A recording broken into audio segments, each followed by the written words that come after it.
All right, start recording in three, two, and one. All right, and welcome back to the Reserve Squad Midweek Show, soccer podcast covering all things in the EPL from a bench perspective. I'm your host Ben, and this is your Week 27 review show. And leading off, basically, it was a tease for rival watchers or hate watchers in the title race because Man City didn't get off to the best start versus Man United, and Liverpool did not get off to the best start versus Nottingham Forest, and Liverpool were able to escape, and Man City didn't necessarily escape. They basically put a stomp on their main rivals, Manchester United. In that second half, thanks to some brilliance by Phil Foden, who really did needed to kind of bail them out. Man City basically there's a stat in the game where they had more shots than possession. I think that's kind of been something that is pointed out, but it's still they were searching of something. Holland had a couple key misses, and basically I'll dive into that game almost immediately. But Man United were able to get off with the lead in a goal that just surprised I think everyone. Rashford hasn't had the best season. That's not really something controversial to say. I think they even said he had a Players Tribune kind of article where he tried to give his side of the story, saying it's not don't question my desire for the shirt, things like that. And what a goal to maybe answer some of that criticism. And what's kind of funny is you would have thought after scoring a goal like this, because it really did. It was a one and out of 100, just wonder hits. From distance, strikes the first time. The ball's kind of going against him. It's easy to like slice this out of bounds because you got to have some spin on it too. And basically, he knuckles it past Ederson. Ederson dives, and it's kind of a show me dive. But what's weird is you would have expected Rashford. That would have you would have expected that to really carry him on. And what's funny enough is almost his confidence got sucked out after that effort, because he had a couple times to really tack on and actually make this uncomfortable for Man City a little bit. And weirdly enough, whether or not it was a poor header when he looked like he was about to be free on goal, again would have had to beat Ederson 1v1, but he had that chance and messed that up. And then there was a time when I think Bruno in the first half had a ball that was supposed to go for McTominay, but Rashford was also in the area. This one, wasn't necessarily as easy of a chance, but still, it was a pretty big miss. And you figured, the form that he was in last year, he would have put this away, or at least done better than what he did, because he like sliced it out of bounds, essentially. And then really the Phil Foden show happened in the second half. And frankly, Foden really was just the one kind of orchestrating things the entire game. To be honest, there were a couple of times when, the big Holland chance that everyone kind of pointed to right before halftime. It was Foden that had the dink, had the little header to square to Holland, which should have been really a tap in. It was kind of remarkable that Holland missed, considering what he did versus Luton in the midweek, and I'll probably get to that as well. But yeah, Foden. I mean, there was a little controversy in the goal. I think it is worth kind of hinting that out. I'm going to probably spend actually some fairly good time when I kind of do a little bit of a deep dive with that, because in my opinion, Rashford is fouled. I know people have been saying that he goes down soft. It's not just that Walker has his hand on the shoulder, and that's what allows Walker to catch up. So I mean, he's impeding Rashford as is, and that you can't necessarily do that because Rashford is in front of him. Walker's hand on the shoulder, whether or not it's soft or not. That to me is a violation. But the other thing too is Walker's knees go into Rashford, and when you're sprinting, it doesn't take a whole lot for you to put you off a little bit. Now, maybe Rashford could have done better to stand up, but I don't really buy that. I think he is impeded, and it is significant because basically 20 seconds later, Man City score from that. So that was a pretty big moment in the game, and then from that point, it really did feel like this was going to be rough. I mean, Man City were already just dominating the entire game. Onana was quite good for most of this. In fact, it's Onana's like long hit kind of kick that leads to the opening goal, and he had to make a number of saves. But I mean, just the more and more Man United were kind of sucked in. They weren't able to really press high. They went into this with the deep block in mind, and for the most part, they did make things difficult. But at the same time, as the legs kind of tired on, You started to see, more and more players were kind of late to try to catch up to their runner or man marker. More and more times, Man City's movement was confusing Man United, and as the game just kind of wore on, you saw more and more people just being wide open without anyone really marking them. I thought towards the second half, the beginning of the second half, really, the entire front four, Rashford, Bruno, McTominay, and Garnacho were all being poor in trying to work to try to win the ball back, or at least uh, keeping players in front of him where at least made things difficult, and instead it got way too easy for City, and it was so many efforts and with how many times. Basically, United's goal was under siege. You figured it was only going to be a matter of time, and as spectacular of a goal as Rashford's was, Phil Foden's was almost equally so. The way he cuts inside, he's still outside the box. He still has a lot to do, and has a wonder hit of his own with a left foot, and then basically he's able to get the second one to help them win the game, and then Holland was able to tack on one a little bit later. I mean, 3-1. The score makes sense considering how the game was actually played, but it did take Phil Foden's wonder goal to really kick things going. It seemed like it was maybe going to be one of those days for Man City. But before we actually get to the game, Man City did have to play Luton Town.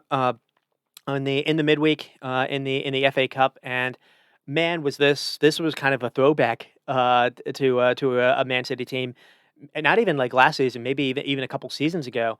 Well, I shouldn't necessarily say because they didn't have Holland until last season, but basically this was the most free flowing, the most attack minded. Man City side that I've seen in quite some time, and it's just Kevin De Bruyne was running the show, as was Holland. I think Holland actually had 5 goals. I mean, basically, John Stones, Bernardo Silva, and Kovacic were positionless. This was just pure football in that kind of sense.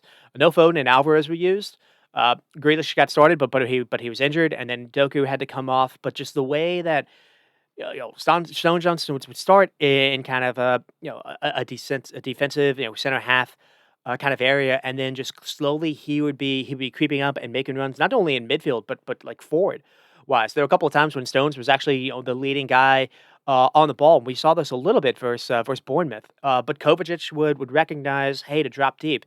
Or Bernardo Silva was kind of doing the same, and just it was way too hard for Luton to handle. And then they tried to handle Holland playing a high line with their center backs, and Holland just ate him for lunch, basically. And that's as good as Holland has looked. Both, he was holding up for the ball, he was showing for it, doing some quick, clever, one touch passes, and then Kevin De Bruyne was playing in balls to run in behind, and this was as good as they've looked in some time, to be honest. And you watch this, and you're wondering, well, man, Man United are going to be in some trouble. But the weird thing about this was there started to be before Grealish got hurt. There's starting to kind of be a thing among City fans, at least online, that have started to really appreciate Jack Grealish this season. Funny enough, because he in the games that he hasn't really been playing in, they've kind of noticed something different, and it just seems Pep doesn't really like his offense being direct. In this game, they were. That's where Kevin De Bruyne kind of just makes things pop, because he'll play balls for Holland to make those runs in behind when no one else will. And it seems maybe De Bruyne has license to do that, and no one else does. But Pep doesn't really like his offense being direct, and basically wants the role of his wingers to be to keep possession and to bring others into play, not necessarily to take people on 1v1. And that's maybe what Grealish offers them on the left, where Doku doesn't necessarily do the same. And there maybe is some thought to that, because uh, I don't necessarily think maybe even Jack Grealish is the best one that works here. But other than this, I thought the best that City have looked this season was the second half in a Champions League game versus RB Leipzig, when it seemed Phil Foden was kind of played a little bit off the left, and him and Alvarez were, and I think Bernardo Silva was on the right wing that game. And Alvarez was kind of played through the middle, almost like a second striker. And Man City were losing that game. I think even losing 2-0, and they ended up going on to win. I think 3-2. Mostly because of the work that Foden was able to do on that left side. And we saw a little of that Foden and Alvarez combination work pretty good for the second goal. So maybe a little foreshadowing. Phil Foden is a very interesting player, and I think that is probably the real one to highlight. Not just because he had the 2 goals here, but just you don't really know where his best position is. And Kevin De Bruyne is 31, 32 now. Whether or not he extends his contract, or this is maybe his last season, or when his contract ends up, it's his last season. So maybe they only have 1 or 2 seasons left. Who is going to be the person to step in and have that Kevin De Bruyne kind of role, the free role? It does feel Foden maybe makes the most sense. Maybe they don't have to go outside to go get him, but at the same time, Phil Foden is a different player, as we've seen. So either way, there's going to be some change. And then with Man United, before we even get to this, they had to get through their FA game as well, and they didn't have nearly as much fun as City did. They had Nottingham Forest, and they had him a little bit on the ropes. I think the game was scoreless until the very end, where they needed Casemiro to kind of bail them out a little bit on a free kick. Rashford, I had a note here. He didn't look comfortable as the lead man again, and the Man United had to go into this game without Hoyland. So there was a lot of fear going into this. They were so poor and open versus Fulham, and you figured if they had played the same way that they played versus Fulham, this really could have been a 7-0 kind of drubbing. And I think that's the reason why we went into this kind of pragmatic setup that we saw. Basically versus Luton and West Ham, they were conceding 25 or 20, 23 plus shots on goal, essentially. And it felt Ten Hag would be in trouble if he went in the same formation with Bruno and a little bit of a cam role. And instead, we got something a little bit. The only time we really got a pragmatic setup for this season from them was at Anfield when Bruno wasn't able to feature. So I thought that was kind of interesting as well. And the lineup did surprise us. So he went with Dallo, Varane, Evans, and Lindelof. No Maguire, but I guess Maguire had that was basically done because of Maguire having an injury.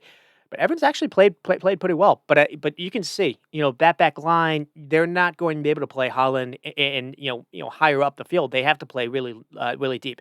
And when you play deep, you have to then make your midfield compact. And so you haven't been able to do that with Bruno because he basically, he flies the ball. He likes having his free roll, and he basically, when he does that, he opens up the space for everyone else. And usually, Man United are outnumbered. Mano and Casemiro can't just cover all that ground by themselves. And so here we saw basically Mano, Casemiro, and McTominay, with Bruno almost tried as a false nine, with Rashford and Garnacho kind of on the wings, essentially. And they were playing very deep and very narrow. Essentially, they were allowing City to have the ball in the wings. They didn't necessarily think that would necessarily be a problem, but the problem was because Garnacho and Rashford were so deep. When United were able to kind of break out, at least in the second half, there's so much. You have to make so many runs. You have because you're so much further away from goal. That really does get to the legs quite quickly. And I think that's basically what we saw a little bit in the second half, real or even somewhat in the first half. Just it's one thing to play deep and to counter, but if you're not able to at least hold on to the ball at all, and you're just going long every single time, asking everyone to make your front players just make countless sprints, that does just get to the legs eventually. So. Uh, we saw something different from Ten Hag. Rasmus Højlund, we have to remember that as well. And, the center back situation really did force him to kind of play this way. I've long kind of wondered, how do you play compact with Bruno Fernandes? Because he doesn't really like the wing. I was wondering, I actually did, something online where I was wondering, could you try him on the wing? Because we basically saw that a little bit for the FA Cup final last year, when it was basically, Ten Hag went with Rashford, and then it was Sancho. I think it was basically Christian Eriksen, and then Sancho, and then Bruno. Bruno basically tried on the right side, and what they did is they played a front four, almost yeah, like a false front four in that game, and the idea was to have four in the middle to deny Rodri and Stones the ball, and for the most part, that kind of did work. And I think the idea was trying to do something similar here, but instead of a front forward, it was almost kind of like a T shape, and it was effective, at least in making things a little annoying and difficult. City had a lot of shots, but not necessarily a ton of target in the first half. But the amount of times that Onana was under siege was quite striking. So I don't know. We'll to kind of just get it started in.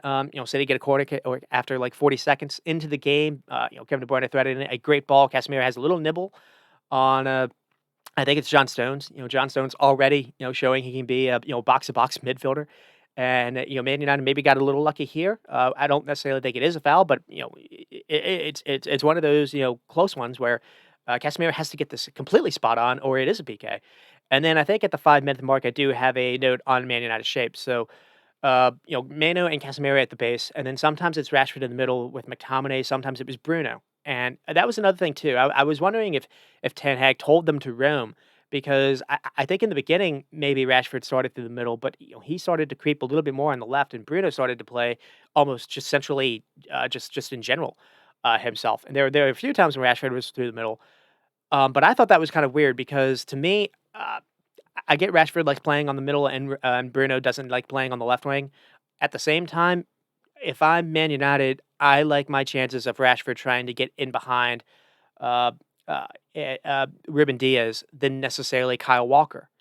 And so I feel like you would kind of, it's pick your poison in one sense, but also I think that actually does benefit United by trying those runs through the middle, and nearly happened. There was nearly a chance when that did happen, and just Rashford just messed the header up. But so we have an early warning for Man United in the 5th minute. So it's Garnacho, and Garnacho is playing behind, has a chance to square a ball to Rashford, but takes just one extra dribble so it was just this was a little bit poor. It isn't just the 5th minute, but these kind of things, come back to haunt you. If Garnacho plays this earlier than what he does before taking that extra touch, I think he does have Rashford for an easy square ball, and Rashford has probably a pretty easy chance to touch this in. But the extra dribble allows Ake to recover. It gets the block off, and the ball just finds to Ederson's hands. I do have a moment here in the 7th minute, and Man United score in the 8th. But I do want to highlight this. So Holland first gets the ball from Kyle Walker. A nice like kind of threaded pass. Holland can't do much, and possession's recycled. Foden gets the ball in the wing, and opts against trying to cross. So possession is recycled again, and here's where Man United lose their shape. And so we're already seeing signs a little bit that this wasn't necessarily going great, even though City hadn't necessarily had a lot of efforts at this point. But this kind of a lackadaisical the way that City were able to just lose their marker so easily just in the 7th minute, you figured eventually in the second half this would come back to haunt them. So Foden passed the ball back to Kevin De Bruyne, and immediately Walker sprints into the box. So that takes away Lindelof. Rashford then has Foden, and Foden has Kevin De Bruyne. Foden then gets the ball back from Kevin De Bruyne, and De Bruyne then runs behind Foden. And Rashford and Bruno have both lost their marker. And then Foden just plays the ball easy to Kevin De Bruyne, making a run behind, and it leads to a free cross for him.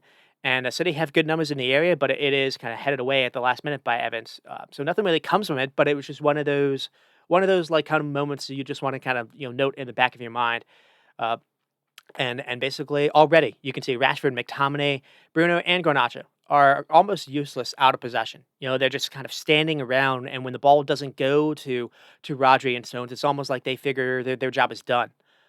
Just ball watching, marking grass, and just all of them were just flat footed to City switching the play and making disguised runs.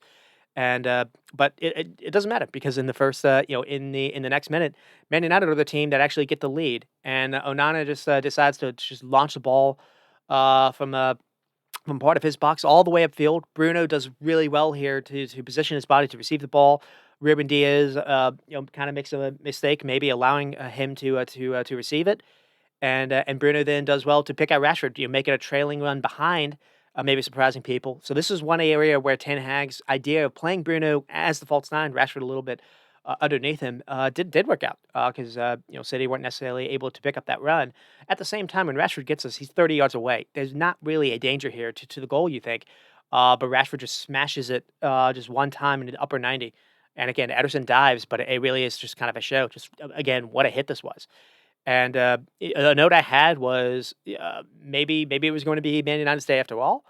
and we got the answer to that question basically before anything Man City did, and the answer was no. So in the 12th minute, there's a giant chance here. So you figure after scoring a worldie like that, confidence would be sky high for Rashford, and if anything, it almost shot out of him with the goal. So Rashford, if he just gets a normal head to just head this ball forwards, he's fully in on goal, and no one can catch him. And instead, because there was a mistake by Ruben Diaz, just a misplaced touch, and Bruno's able to just knock it forward, and Rashford is goal side of whoever the defender. It might even be Kyle Walker trying to catch up to him, but he's not going to get there if Rashford heads this gets the header right. And instead, he tries to head the ball, and he just heads it straight to the ground, and that just forces Rashford to stall. And the chance goes away. This was a massive chance to at least get 1-on-1 with Ederson. If Ederson saves it, you can hang your head on that. But this was a pretty big chance, and I think this maybe actually hurt his confidence because he got I think it's a pretty good chance a couple minutes after that. So Bruno has a great ball over the top to both Rashford and McTominay, and it's not necessarily as egregious as before, but at the same time, he should do better. And a year ago, with the form he was in, I think he would have done better. So, and the ball played in by Bruno is terrific, and it's another one of those situations where Bruno on the wing, I think could work if Bruno had the positional sense to stay there, and to it did well to track back, but he just likes floating, and yeah, sometimes it works out, and sometimes it doesn't. But here, I think he's trying to pick out Matamane. I mean, the ball was just hit, though, is perfect. Matamane maybe could do better, himself, because I think he tries to head it. If he tries to take a touch, I think, again, McTominay maybe could have done better. And, it's another just a disguised run that just Ruben Diaz misses. And I do feel like the more you watch him, the more if there's a kind of a player to maybe target right now on City, I do think it's him. Now, that could come back to bite me because Liverpool do play City in the coming week, and maybe Ruben Diaz has a masterclass. I don't know, but for the last few games, I thought the same was Bournemouth. I thought Chelsea kind of went at him a little bit, uh, and there were a couple times when I thought United actually got the better of him as well, and just they weren't able to make it count. So McTominay could have done better. He doesn't. The ball finds Rashford. It bounces at a kind of an awkward height, but at the same time, he still should be able to get a foot on this, and he kind of slices. He kind of gets under it and slices it a little bit out of bounds. Maybe he's surprised even that it missed McTominay and found him. Maybe he just wasn't anticipating it. Uh, and he's already done a lot of running. I mean, he's only in the 12th minute, so you can't. I don't want to say his legs necessarily or mine would have been tired, but it was a bit of a shock because, frankly, if he just gets minimal contact and is able to just kind of miss-hit this to a square ball, I think McTominay has a tap in as well, and Rashford just gets nothing on it and just slices it out of bounds. But the chance also came from Johnny Evans. So Johnny Evans stepped in front of a pass meant for Holland near the penalty area. So Man United were not able to be aggressive, in a high line, but in the penalty area, both Evans and I thought Varane were aggressive. Were taking chances to step in, and Evans had a pretty good game, for the most part. They said he actually had to he was dealing with an injury, and he actually ended up having to be subbed off in the second half. But I, if Harry Maguire had played instead, I think they would have been worse. So I thought Evans actually, for the given tasks that he was asked to do, I thought he did it pretty well. And he helped to basically create this counter, and then the chances started to come a little bit for Man City. So first one with Foden, it's a 1v1. It starts with Onana being like near the halfway line. It's kind of bizarre how high he is, and maybe this confuses Man United's defenders. But anyways, he passes it to Casemiro, and then Casemiro plays a horrid pass that's intercepted. And United's shape is horrible here. McTominay has to prevent Rodri from getting past him, because Kevin De Bruyne is completely open. Casemiro and Mano are just kind of all over the place. And McTominay, frankly, McTominay has to foul Rodri. That would be better, eat a yellow card than allowing him to get this pass off to Kevin De Bruyne, because when De Bruyne gets the ball and turns, there's all this space around him, and he sees Phil Foden completely open as well. And what happens is that draws Johnny Evans to go to Kevin De Bruyne, and Lindelof doesn't know what to do, and Rashford and Evans are kind of mixed as well, and Foden is just able to run down the channel, and it's just an easy through ball for Kevin De Bruyne to play, and Foden is just completely he's streaking all the way uh, down the field, and uh, this probably could have been the response goal, and Onana's forced into a pretty big 1v1 save. Goes to ground, sticks a leg out, and stops Foden from being able to beat him. Uh, there actually it was really we saw a lot of these kind of situations on the weekend. People in 1v1 situations. No one really tried to lift it. I think Edson Alvarez on West Ham was able to lift it, but Foden here, Jackson versus Brentford, Timo Werner versus Palace. It was surprising that no one did opt for the lift that Nunez was showed versus Brentford. Because Nunez got some stick for lifting it, from someone like Michael Lowen. So maybe that's kind of the reason why it's harder to go past someone, especially Foden couldn't really go past him because he's already coming in from uh, from the right side, anyways. So yeah. Anyways, it is a good save, and Onana kept them in the game. So another note I have here is there's like a couple times now where Kevin De Bruyne has found himself completely isolated in space and not picked up. So the first time he played Foden in on goal, this time Foden gets the ball and it could only just try across, or it doesn't try to try across. That can maybe blocked. I think Lindelof is doing well to stop him. But United have set up to maybe stop this, and the shape is already crumbling. So Bruno gets dragged to Rodri, who has the ball. Mano doesn't recognize he needs to switch over to Kevin De Bruyne, and then basically Foden's able to pass it back to Kevin De Bruyne, and I think a ball is floated in, and Casemiro has a clearance, and then basically it nearly finds Holland, and this kind of a reaction save, which goes over the bar. It's just a half chance, but you're starting to kind of see these recycled attacks start to actually weigh in a little bit, and then there's a Rodri hit that Onana has to save. So Kyle Walker chases the ball and then tries to take on Lindelof down the touchline. There's nothing on, and then Walker basically has a cutback and passes it back to Kevin De Bruyne, who makes a late trailing run. Man United don't pick it up. Ball is crossed in. That's handled, but the rebound finds Rodri, who has a pop, and it's on target. It needs saving. That's a pretty good save by Onana as well. And then towards the end, we have the Holland chance. And so, like Rashford, Holland kind of went into this with weird. It's very weird because he hadn't scored in like 8 games, I think they said. But at the same time, he also was something like 10 goals for his last 11 games. He scored 5 versus Luton, so that kind of helps. But you figured, maybe because everyone kind of remembers what he was like versus Chelsea, and then he had the goal versus Brentford to help stop those conversations. But there was kind of a question, is Holland on a bit of a slump, and for his sake, you can say, and it is kind of amazing that he missed us, but at the same time, 5 goals just a week ago. But it is different.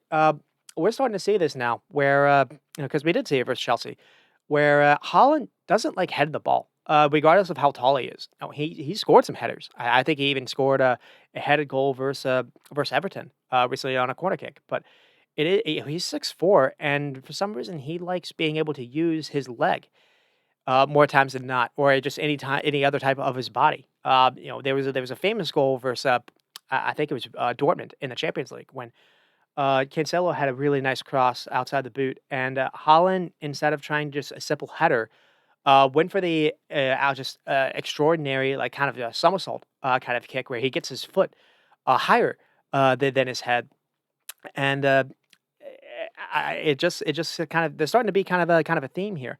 But anyways, uh, yeah, also so when the ball like kind of finds Holland. It's kind of in an awkward height. It's almost like neck height. It's not necessarily heads, and maybe he's just kind of caught in 2 minds. But here, Rodri gets the ball top left side of the box, floats a ball to Foden, darting towards the back post. It's not really picked up. Foden then heads it towards Holland, and he tries to opt it with to touch it in with his foot, and just kind of gets on top of it. I do think maybe he was caught in 2 minds, but really, as much as the Holland misses, it's an unbelievable cross by Rodri, who is showing again that for being considered like the best ball playing number 6, defensive midfielder in the world. In possession, he is turned into just quite an unbelievable beast when it comes to creating goal scoring chances, and he ends the game with an assist as well. But just this kind of ball floated into the box just is not.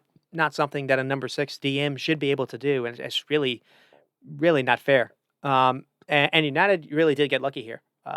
In the beginning, it feels like what's annoying is uh, Man United have the secure because they Bruno on Rodri, but then I think Bruno, I think falls to the ball. They pass it to Doku, and then I think Rodri runs into a space unmarked. No one really follows him, and then Doku passes it back, and then Rodri is able to go for go for the chip shot to find or the chip cross to find Foden.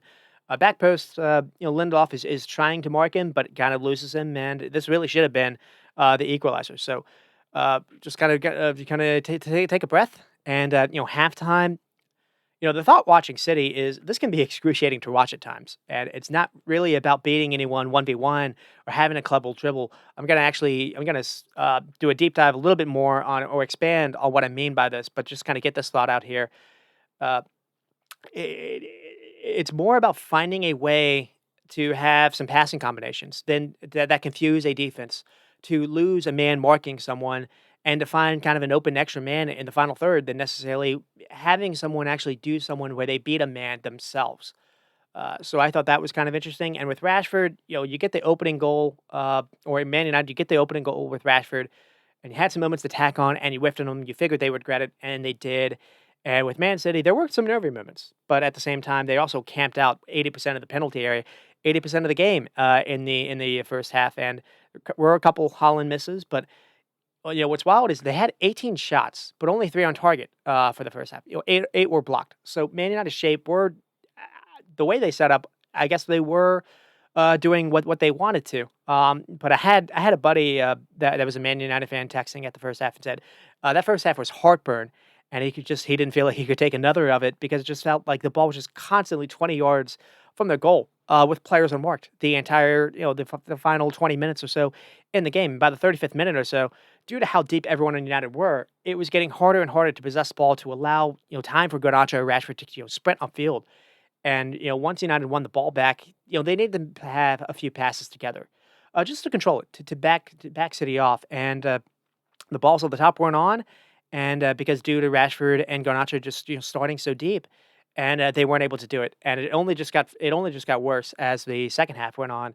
And then we get to the controversy. So kind of teed it up. Casemiro does really well in the beginning here. Possibly he even fouls Foden, so we don't necessarily have to go into that. But he escapes with the ball, plays it to McTominay. McTominay is able to carry it a little bit, and then he sees Rashford streaking to the left side of the field and plays the pass. And Rashford it is in front of Kyle Walker and trying to run across him. And Walker first uses his hand to slow Rashford down, and then their legs come together. And I think it's a clear and obvious foul. And the commentators thought he went down soft. I don't care if he went down soft. I think it absolutely is a foul. And then, again, it doesn't take much to bring it down when you're in full sprint. And I thought it was harsh for that wasn't called. And then what happened, 20 seconds later, it highlighted that this wasn't called. So in the 60th minute, Man United, Man City, and Phil Foden, and it really is 30 seconds later. United are just picking the ball out of their net from an equally wonder goal by Phil Foden. So City are doing their passes around the box. Kevin De Bruyne to Stones to Rodri, and then Foden just moves lightly towards Rodri, and that creates a little gap because Lindelof kind of has Foden, a little bit marked. There's a little space there, but Foden by moving, shifting, I guess 5 yards closer to the ball, it creates even further gap. And when Foden gets the ball, it's too much of a gap for Lindelof to catch up. And another thing that happens here is right when Rodri passes the ball to Foden, Rodri makes a dart into the box, and that takes away McTominay. So there's one less player for Foden to have to worry about as far as someone standing in his way. So that dummy run drew McTominay away, and the gap was too hard for Lindelof to catch up to. And Foden, takes a couple touches. He's cutting towards goal, and there's a tiny gap. There's a gap between Maino and Evans. It's small, but for someone as good as Foden is, it's crushing. And because he has to not only thread this through between Maino and Evans, otherwise it's blocked. He also has to start this away from goal because he curves it in with his left foot, and man, it's just Onana has no chance. Just what a hit this was, and just it really was just unlucky. A bad the other bad luck thing that happens, I think Garnacho makes a clever run in behind the City back line, and then after a great through ball by Mano, only for Ederson to be abrupt. So, uh, Man United just, there are 2 things I think that you can say. Man United were thoroughly outclassed or thoroughly outplayed. This could have been really ugly, without for the Onana saves and without some timely blocks and decisions by the defenders. But also, just 1 or 2 calls going the opposite way or maybe a bounce going the other way. Man United easily could have been 2-1, maybe even 2-0 up. So I think it's worth kind of, highlighting that story as well. So the other bad thing that happens is here. I mean, Garnacho has made the clever run, and it's a really good through ball by Mano. If this is just a little softer, Garnacho is going to be first to get there, and Ederson is just really alert and is able to sprint off his line, and he sprints to the loose ball, and he times his challenge to perfection. Beating Garnacho, sliding in, and he takes a big gamble, and he comes flying in, and he is first to the ball. Now, there were people saying, "Well, it doesn't matter if he's first to the ball; it's a dangerous play." And there maybe is some kind of a merit to that argument, but at the same time, they're not going to do that with the keeper in this kind of game. So, but at the same time, if Garnacho is able to just get the slightest touch, this possibly could have actually been a denial of a goal scoring opportunity because he is coming in dangerous. It is reckless, but he has to. And it's another time where Man City's backline was vulnerable to some runs in behind, and just Man United weren't necessarily able to make enough of them count. And it was still only a 1-0 game, 1-all game at this point, and then Phil Foden made it 2-1, and this kind of killed the game off. I mean, it kind of felt it was going to come, but at the same time, it's the 80th minute. Just 10 minutes to go. And first, it starts with Kevin De Bruyne receiving the ball on the left touchline. So that's another thing too. Uh, Basically the second half, Phil Foden kind of switched over. He started off on the right, and Kevin De Bruyne just kind of had his central role like usual. In the second half, Phil Foden moved a little bit more to the left. Bernardo Silva moved over to occupy the right wing essentially. And the more times than not, Phil Foden was kind of finding himself in the central areas, and that was making Kevin De Bruyne go out to do touchline duty essentially. And usually that's not something you would expect, but that's it's not the first time that we've seen this. I think we saw this a little bit for Brentford when Foden had a fantastic game in that one as well. He either had a hat trick or he had 2 goals and an assist in that game, and so here we saw those changes come to fruit. And then another thing that happened was Alvarez had since come on for I think Jeremy Doku. So that was another thing too. They took Doku off and basically shift people over. So we starts Kevin De Bruyne receiving the ball on the left touchline. He finds Phone playing centrally, and then Phone has a forward-minded ball to Julian Alvarez, who has since come on. And Alvarez does a lovely spin to collect this ball, and then he has the return pass to Foden, who continues his run. And Casemiro's legs at this point are just too gone to keep up. As are Varane's, who gets dummied by the exchange too, and because he's committed to sell out Alvarez, and Alvarez just fools him. Alvarez passes the ball quickly to Phil Foden, who has made that run behind Casemiro, and at that point, Man United just done so. You need Onana to make another historic save, and he's not able to this time. I think uh, the ball, the shot isn't necessarily to the corner, and it does kind of fall underneath Onana, but at the same time, it's hard to necessarily be critical because he had done pretty well up to this point. So, and it's more about the combination play between Foden and Alvarez than anything else. And then probably the scoreline that does fairly reflect the way the game was, even though it didn't necessarily feel this way in the 80th minute. United City do get their third with Holland, and what's funny enough is we hadn't seen a lot of Amrabat recently, and maybe we got a glimpse a little bit to why. So he didn't look fit in the cameo. He had loose touches even before this, and then Roger just kind of pokes the ball off him. I think Casemiro doesn't really help him out either. Because Casemiro just kind of floats a ball to in his direction. It's not necessarily he uses his ball to collect, and he doesn't really have time. And again, Rodri just Johnny on the spot is able to with his long legs able to kick the ball away, and gets Holland completely free on goal. And Holland's like amazing when it comes to being able to sprint on a ball and finish 1v1. It's almost like the weirdly like the tap in the closer he is to goal, maybe the worser he is. But anytime he seems to be on a 1v1, because he did this for Brentford, he did this for Everton, and did it versus United here. And it's just it really does feel a certainty, and so that'll be one thing I'll be worried about in the coming week with Liverpool is because the way Anthony Alonso was able to get in behind, Van Dijk and Kanate, in those moments when Holland's able to get in behind as well, I don't necessarily think Keller will be able to be as good as he's been, at least stopping that. But we'll have to see. But the last final note I have here is Man United subs just highlighted how broken and far away they are from competing. Arrington Hag is one thing, but I think the bench just kind of says a little bit more of where United are at. And it's not necessarily just the manager. So I mean, take a breath. Uh, there was just so much promise in the beginning, and it basically died within 5 minutes of Rashford scoring that goal. And because once I saw multiple times Rashford flailing after the goal, and then Kevin De Bruyne just finding open pockets of space, or how Rodri and Stones were easily maneuvering Man United's compact tactic, I did kind of give up hope. And 27 shots, 8 on target, 4 big chances. Man United were 3 shots, 1 on target, 0.25 xG. Man City 3.3. City 73% possession. That's what you expected. 730 passes, 92% accuracy. Man United set up to basically stop City from having clean looks basically at their goal, but allowed City to have any kind of look they wanted. Had allowed City to have the ball in their final third. They set up to stop passes, not necessarily to press and get turnovers. But at the same time, given where they were at squad wise, it maybe made sense. And so I'll spend a little bit more time on that. I mean, death by 1,000 passes essentially. It's just, Spain with Holland is what the note I had, or Spain with Foden. Maybe I can say that. But getting started with Man City.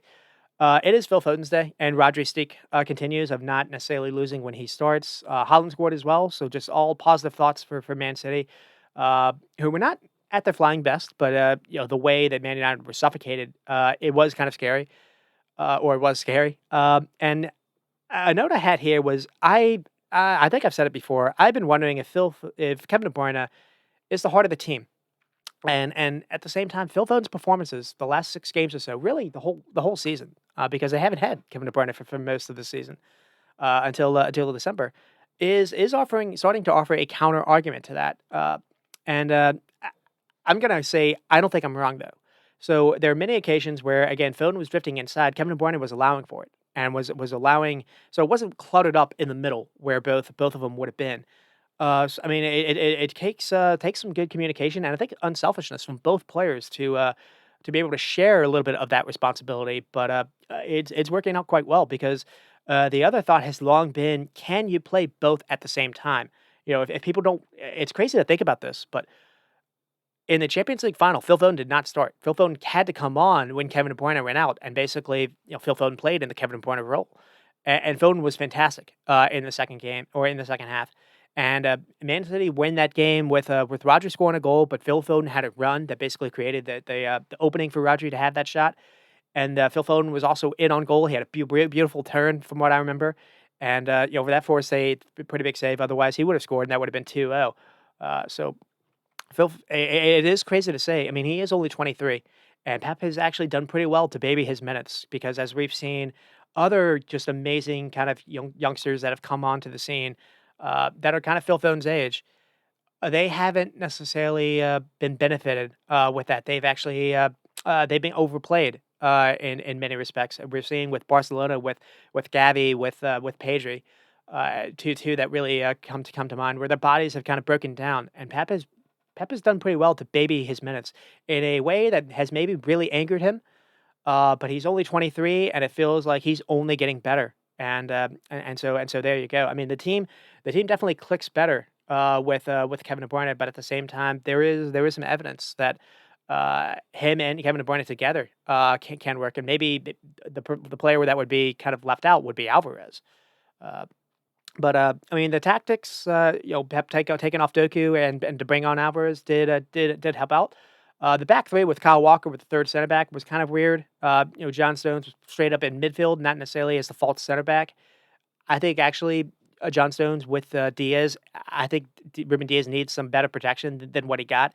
And in the second half, the shifting Foden over to left wing and Bernardo right wing. And so the note I have here is the way that City play.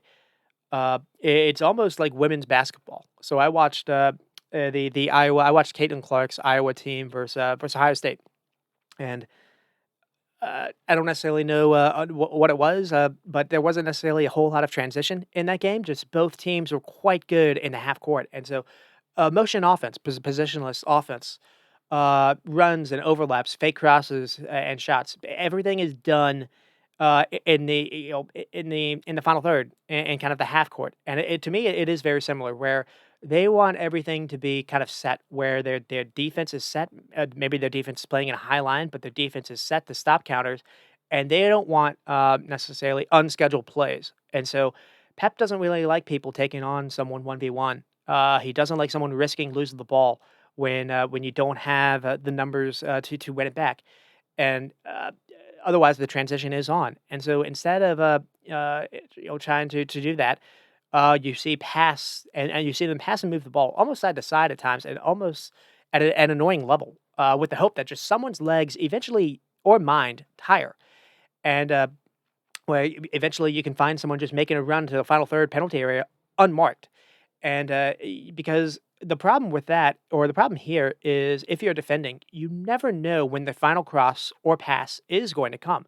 So you have to defend every fake attempt, every fake run, to pretending like it is, and all that action without the ball, just just constantly recycled and recycled.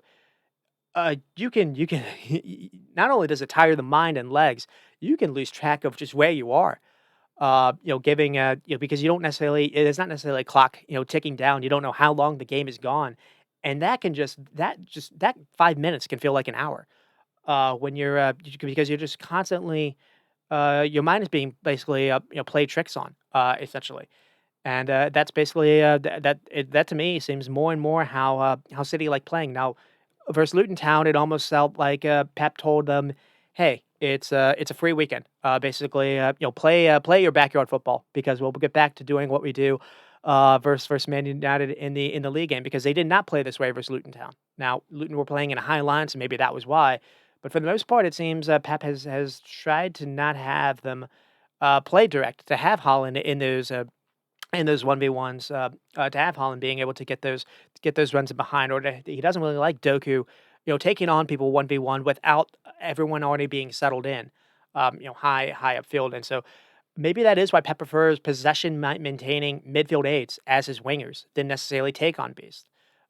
He views the wing as like a spacing element. How big guys in the NBA, how someone like Djokovic isn't just used to be someone to play in the paint. He's just like he's used for spacing as well, and he doesn't necessarily want goals to directly come from isolated take-ons. He wants, or just hopeful crosses. He wants there to be everyone kind of involved. He wants overlaps to happen. He wants people to change positions. He wants cuts into the box. He wants runs to be diagonal, things like that. And to be honest, when you're again, when you don't necessarily know when the final ball is going to come, that can really make you go crazy. And the other note I had is it was interesting to see Stones and Rodri in midfield.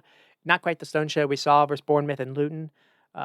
And I do think Ruben Diaz looks goodable when he doesn't necessarily have Stones or someone like a Kanji, or maybe even an Ake next to him. So we hear he had Ake, but Ake was playing as a third center back, essentially. They went with it basically that 3-2, kind of like 4-1 formation.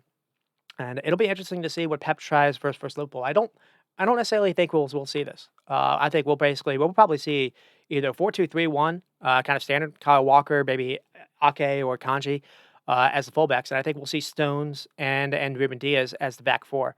But we have to see. But one final note on Phil Foden. It has taken the Kevin De Bruyne injury to happen, but I think Pep has finally fully embraced playing Foden this year. And not he's not always been in a number 10 role, and there've been a lot of anger online that Foden has sometimes been forced to be on the right wing to do kind of touchline duty than necessarily be kind of the main creator in the middle. But here, Foden has gotten a run of consistent games, but also a run of consistently good performances, and he really has started out. If you look at any of those apps that kind of track how players have performed, the green or the orange or the yellow, you'll see not only in green, you'll see him in blue for his last like 6 or 7 performances, and really the whole season. He's been spectacular, and not just the 2 goals. He had some of the best defensive work rate out of any alpha player. And had a number of shots that looked threatening. There was one that clipped over the bar just in the opening 2 minutes. There was one where he fired a volley right at Kobe Mano. That required Mano to basically sacrifice his head. And then he forced Onana into that 1v1, and there was a kick save in this first half as well. And then Anfield next week, and we'll see Virgil van Dijk's record at Anfield versus Rodri's. Rodri's for City. Liverpool will be without Jota, without Alexander Arnold, maybe without Salah, and maybe without Allison. So Anfield is one thing, but Liverpool may go into this a little understaffed. We'll have to see how they're able to perform. I mean, the one kind of thing I'll be kind of holding my heart on is it's not the first time that they've gone into a big game a little understaffed. The Barcelona game comes to mind in the Champions League when they played that without Salah, without Firmino. I think it was like Origi that started. It was only really Mane, and they had to lose Robinson. I think even like Shaqiri and James Milner kind of played a role in that 3-1 or 3-0 Barca night, or maybe 4-0 Barca night. So it's not necessarily like for like, but yeah, it does. This is going to be a massive game, nonetheless. And Phil Foden has been quite good at Anfield and been quite good versus Liverpool, but at the same time, usually that wasn't necessarily versus Alexander Arnold. That was versus James Milner. There've been a couple of times when Alexander Arnold has missed, but it's been James Milner. This time it might be Connor Bradley. We expect either Bradley or Joe Gomez. I would probably like Bradley, and we'll see how the youngster Bradley is able to handle Phil Foden. If Foden is played on the left, if not, Foden on the right, I do think it'll be can Robinson be able to hold his position? Otherwise, it'll be Foden on maybe Van Dijk. Uh, but again, what given how City have been versus Bournemouth and Brentford, it wasn't always convincing. And weirdly enough, kind of watching this, they went 3-1 over their rivals. Completely dominated games at 80% of the ball. 800 passes. 10 shots on target. All of that. I do kind of feel like this. If I'm an Arsenal fan, I would like to be like my chances more and more. To be honest, because I kind of feel like if Man City go into this where maybe because Man United had chances to play in maybe a Garnacho making a run and didn't.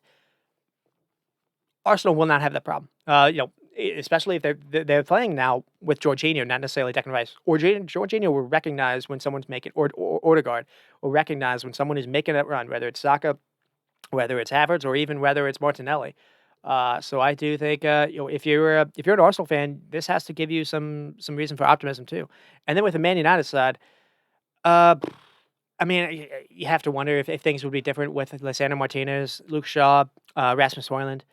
And a note I had is maybe with Mason Mount as well, because McTominay had maybe one of his worst games, unfortunately for him. Even someone like a Hannibal, that Hannibal player that they have, just someone with energy, but at the same time, someone that's a little bit more composed on the ball. Because two things can be true at the same time. Man United were bad in terms of final execution and in terms of getting lost when City recycled on them.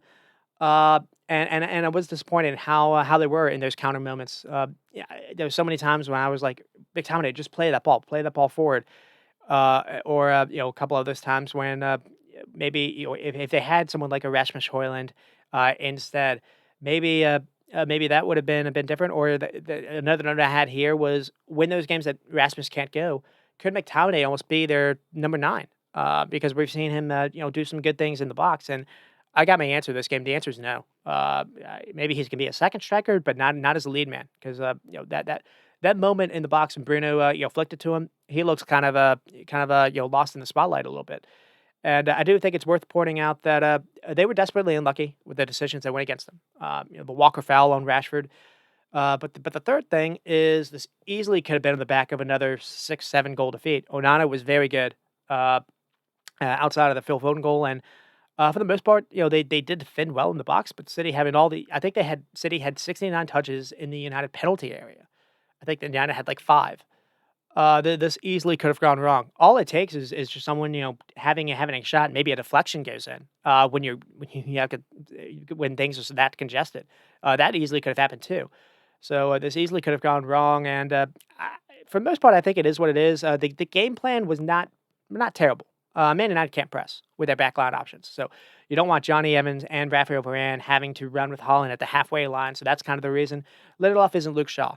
And so they had to sit deep and soak in pressure. And the only way to really make that work is to compact the midfield and to make their lines between the striker, midfield, and back line just kind of tight. Maybe within everyone within 20 yards of each other from the last defender to the front line. Uh, but the idea was to make it so limited in the spaces for City to operate in. And I do understand the call to do that. You can't do that with giving Bruno his free cam role. So instead, you played him basically as the false nine instead. That's kind of why. And for the most part, City did get their looks, but United had their chances as well. But at the same time, I think Ten Hag was right with his idea, just maybe wrong in how they went about executing it. So the compact midfield, fine. The decision to play Bruno and Rashford was different. So, uh, because at many moments it was almost like Bruno and McTominay were the two people in the middle, and the only width you had were from Garnacho and Rashford. And so if Garnacho makes a run from the right channel, he's got to beat Nathan Ake. Rashford's got to take on Kyle Walker as opposed to trying to make runs through the middle. Because United were not able to at all to because it's one thing to just squeeze the middle of the field. It's another thing that when you do have the ball, when you're under pressure, can you find a way to just build out or find some breathing room, essentially to allow your defense to relax a little bit, to take a breath, and just United were not able to do that. They couldn't go long in the second half because of that. Too often, and another, no one wanted the ball. To have ever, whether it was McTominay, whether it was Casemiro, whether it was Mano did some good things, but Mano was probably the one player that actually was okay. When Amrabat came on, he didn't want the ball. And it seemed like United got worse with the substitutions. That wasn't good either. You know, Evans had to go off, so you bring on a 19-year-old who hasn't really, I think he started one game versus West Ham. But that's not really the situation you wanna come into. And then they brought in Forson, who we saw a little bit versus Fulham, but at the same time, this looks a little bit too much for him at this moment as well. Which is, to be fair, that's what you're supposed to look like at 19. What we're seeing Cole Palmer do, and what we're seeing what some of Liverpool's youngsters do is not normal. It is what's kind of highlighting that. Uh, and then the other thing too was you brought in Anthony to maybe just kind of give you some kind of outlet to at least Anthony. At least you think will keep hold to a ball. He's somewhat technical, and he looked completely off it too. He didn't look any better than the Forsen guy that they brought in. So there was just no. Casemiro and Mano were just under siege. When they get the ball, there's nothing, no one for them to go. So maybe they'd play it backwards to try to relieve pressure that way. Just there was no way to push City back, back towards their goal at all. And again, I just think by the 60th minute, both Casemiro and Mano just absolutely dead and exhausted. And the attack, I do think you could be critical of them a little bit because Rashford, Garnacho, and Bruno, no one, no, everyone basically made bad decisions. They couldn't really stay on their balance, get the touches right. Had opportunities to have some better danger moments. I mentioned how I did feel like the foul was unjust, but at the same time, Rashford was maybe there wasn't the first time that Rashford was trying to go down and trying to buy a foul than necessarily being strong with the ball. Uh, and I think maybe the weirdest thing of all again was Rashford just permanently playing on the left side the entire game or the entire second half. And I didn't necessarily like it. Again, I didn't like McTominay and Bruno having to be your outlets through the middle because neither were able to.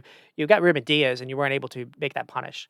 Uh, And the second half required someone to be able to hold on to the ball just a little bit. So obviously the Rasmus miss did factor in. Maybe it could have been a game to try Christian Eriksen than necessarily McTominay. Now I get the idea of McTominay to try to McTominay maybe a bigger body, can maybe cover more ground, more physical. But McTominay did nothing to win the ball back, and often was getting basically ball watching, not necessarily keeping in touch with his man. So, someone like an Ericsson maybe would have been offered you at least some protection, at least with the ball at his feet. Obviously, someone like Mason Mount would have helped out in this situation as well. So, McTominay had a chance to really make a name for himself, and in a way that Phil Foden did, and McTominay just kind of did the opposite. He's had a good season for them. He's been their hero in moments, but he's been his hero in moments when he's come off the bench, and maybe you see why. And just the Man United's depth is quite poor. Um, who did Ten Hag to go on the bench, and it was Antony, who really did nothing. Amrabat, Antony had a chance to actually take on, I think, Ake in a full out sprint, and what he did is he immediately when it looked like he maybe even had a gap on him, he immediately slowed down, and he tried to turn, and right when he did that, Phil Foden, basically starting from the other side of the field, was able to catch up to him and win the ball back. Just piss poor by Antony. Amrabat made an error for the goal, the third goal. Forson just doesn't look ready, and the defender that came on just you can't necessarily blame him, but at the same time, I think it is what it is, and so uh, and given what United has kind of spent, this is not the football that they should be playing. I think it's worth saying that, and then uh, I I don't necessarily need to harp on it, but I don't understand why they decided to prefer Anthony, and they got rid of Anthony Alanga. And, to be honest, whether or not they stick with Ten Hag or not, it feels there's gonna be a clear out this summer, at this club. Eriksson, I don't think they can bring back. Casemiro, maybe an iffy. Varane, iffy. Maguire has to go. Evans probably has to go. I think he was only on 1 year. Wan-Bissaka probably is out. Rashford is maybe a maybe. McTominay, I think, is out. Maybe they wanna keep him for, good locker room vibes. Amrabat out. Lindelof, maybe, Luke Shaw, is probably looking outwards, and, Malacia hasn't been able to play this entire year, and you don't know if he's good enough.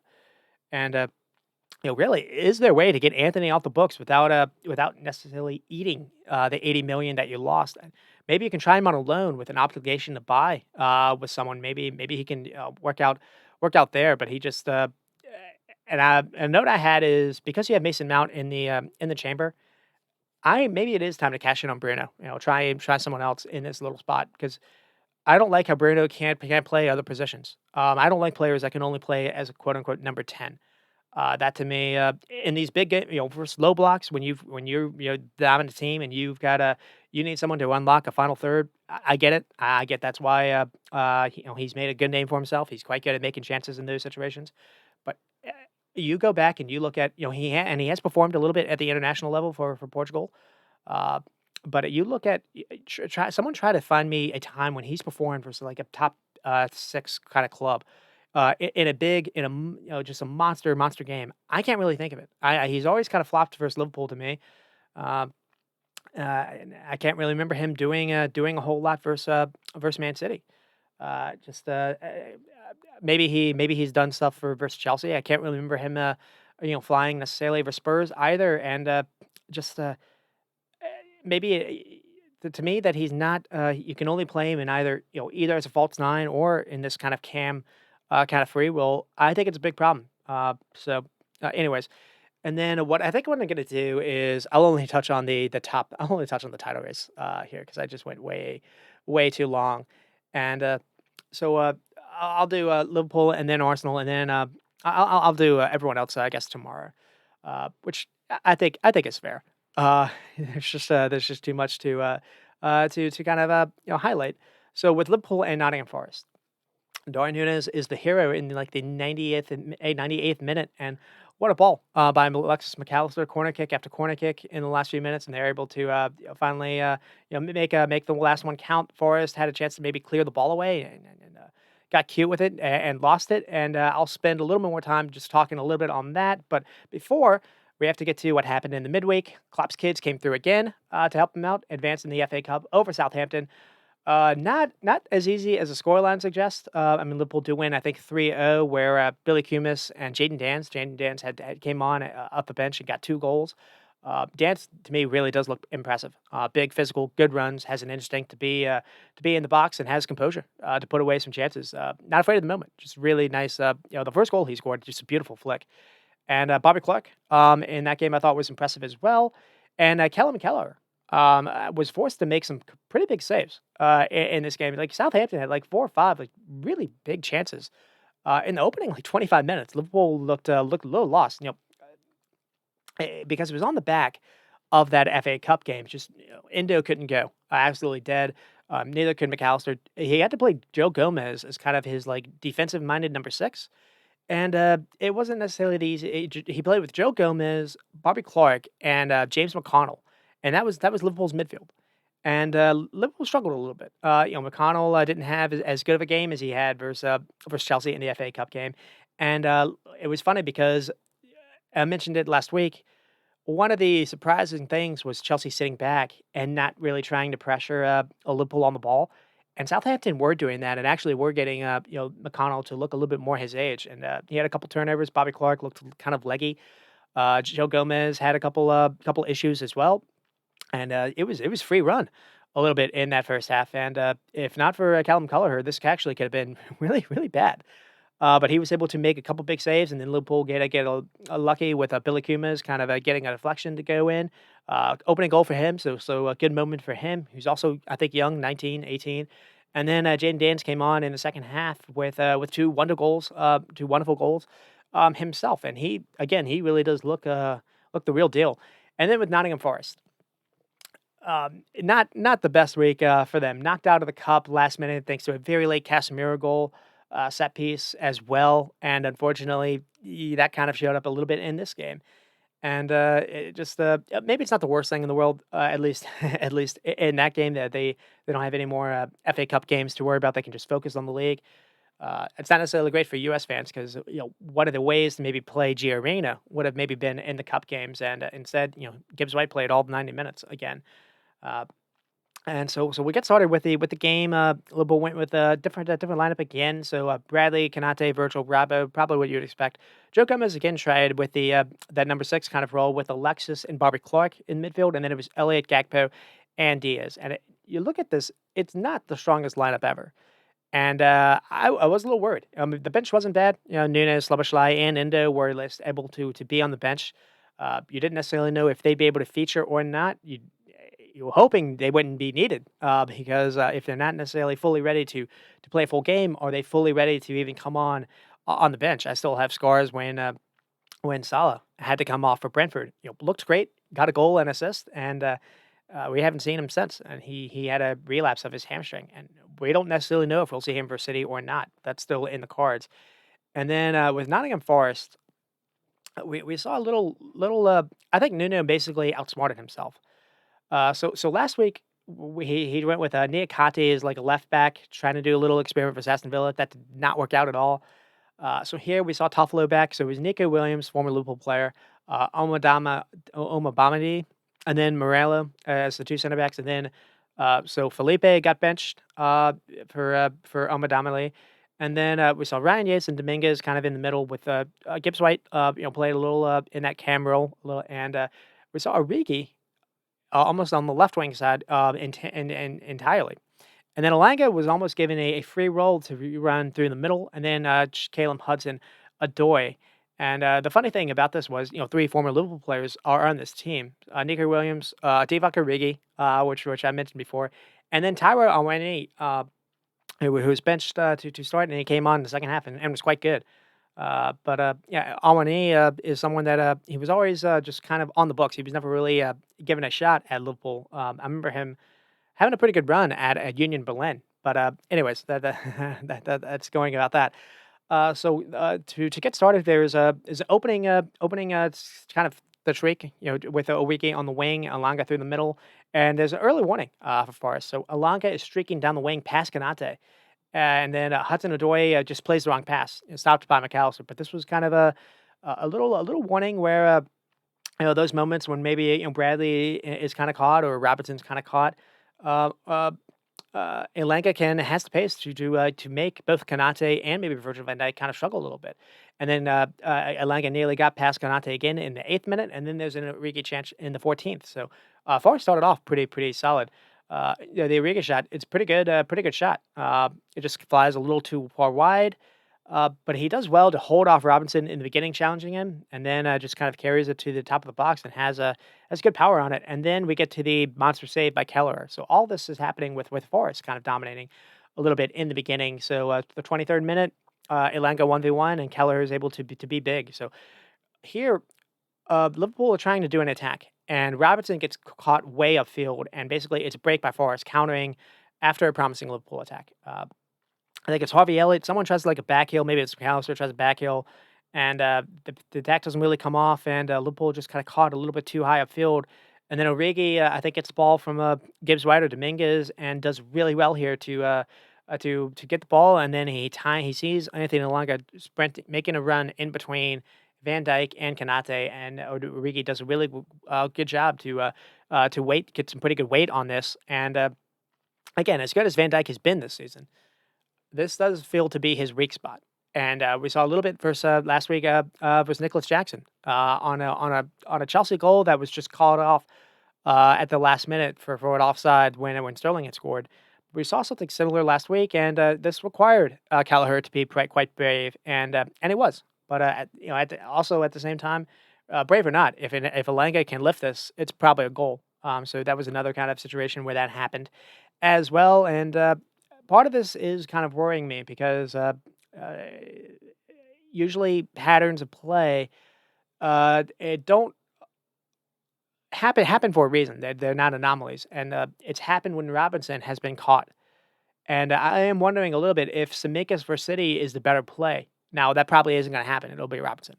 But I am this is going to be in the back of my mind. I'm going to be watching this. The few times when Robinson goes up, maybe he tries to press and misses.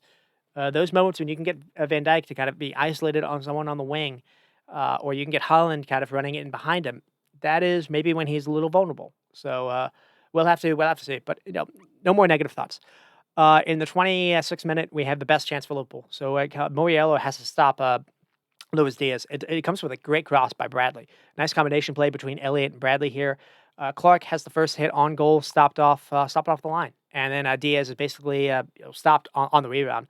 Uh, the keeper Matt Sells has a fairly good I think block a little. He's brave to block this as well. So that was really the best chance. And uh, most of Liverpool's best moments came with Diaz kind of being in the box and being creative, and Connor Bradley again being able to make some runs down the channel and get some good delivery into the box. So that nearly happened here. And then we have another decent chance for Diaz a couple minutes later where the ball flies just a little too far wide.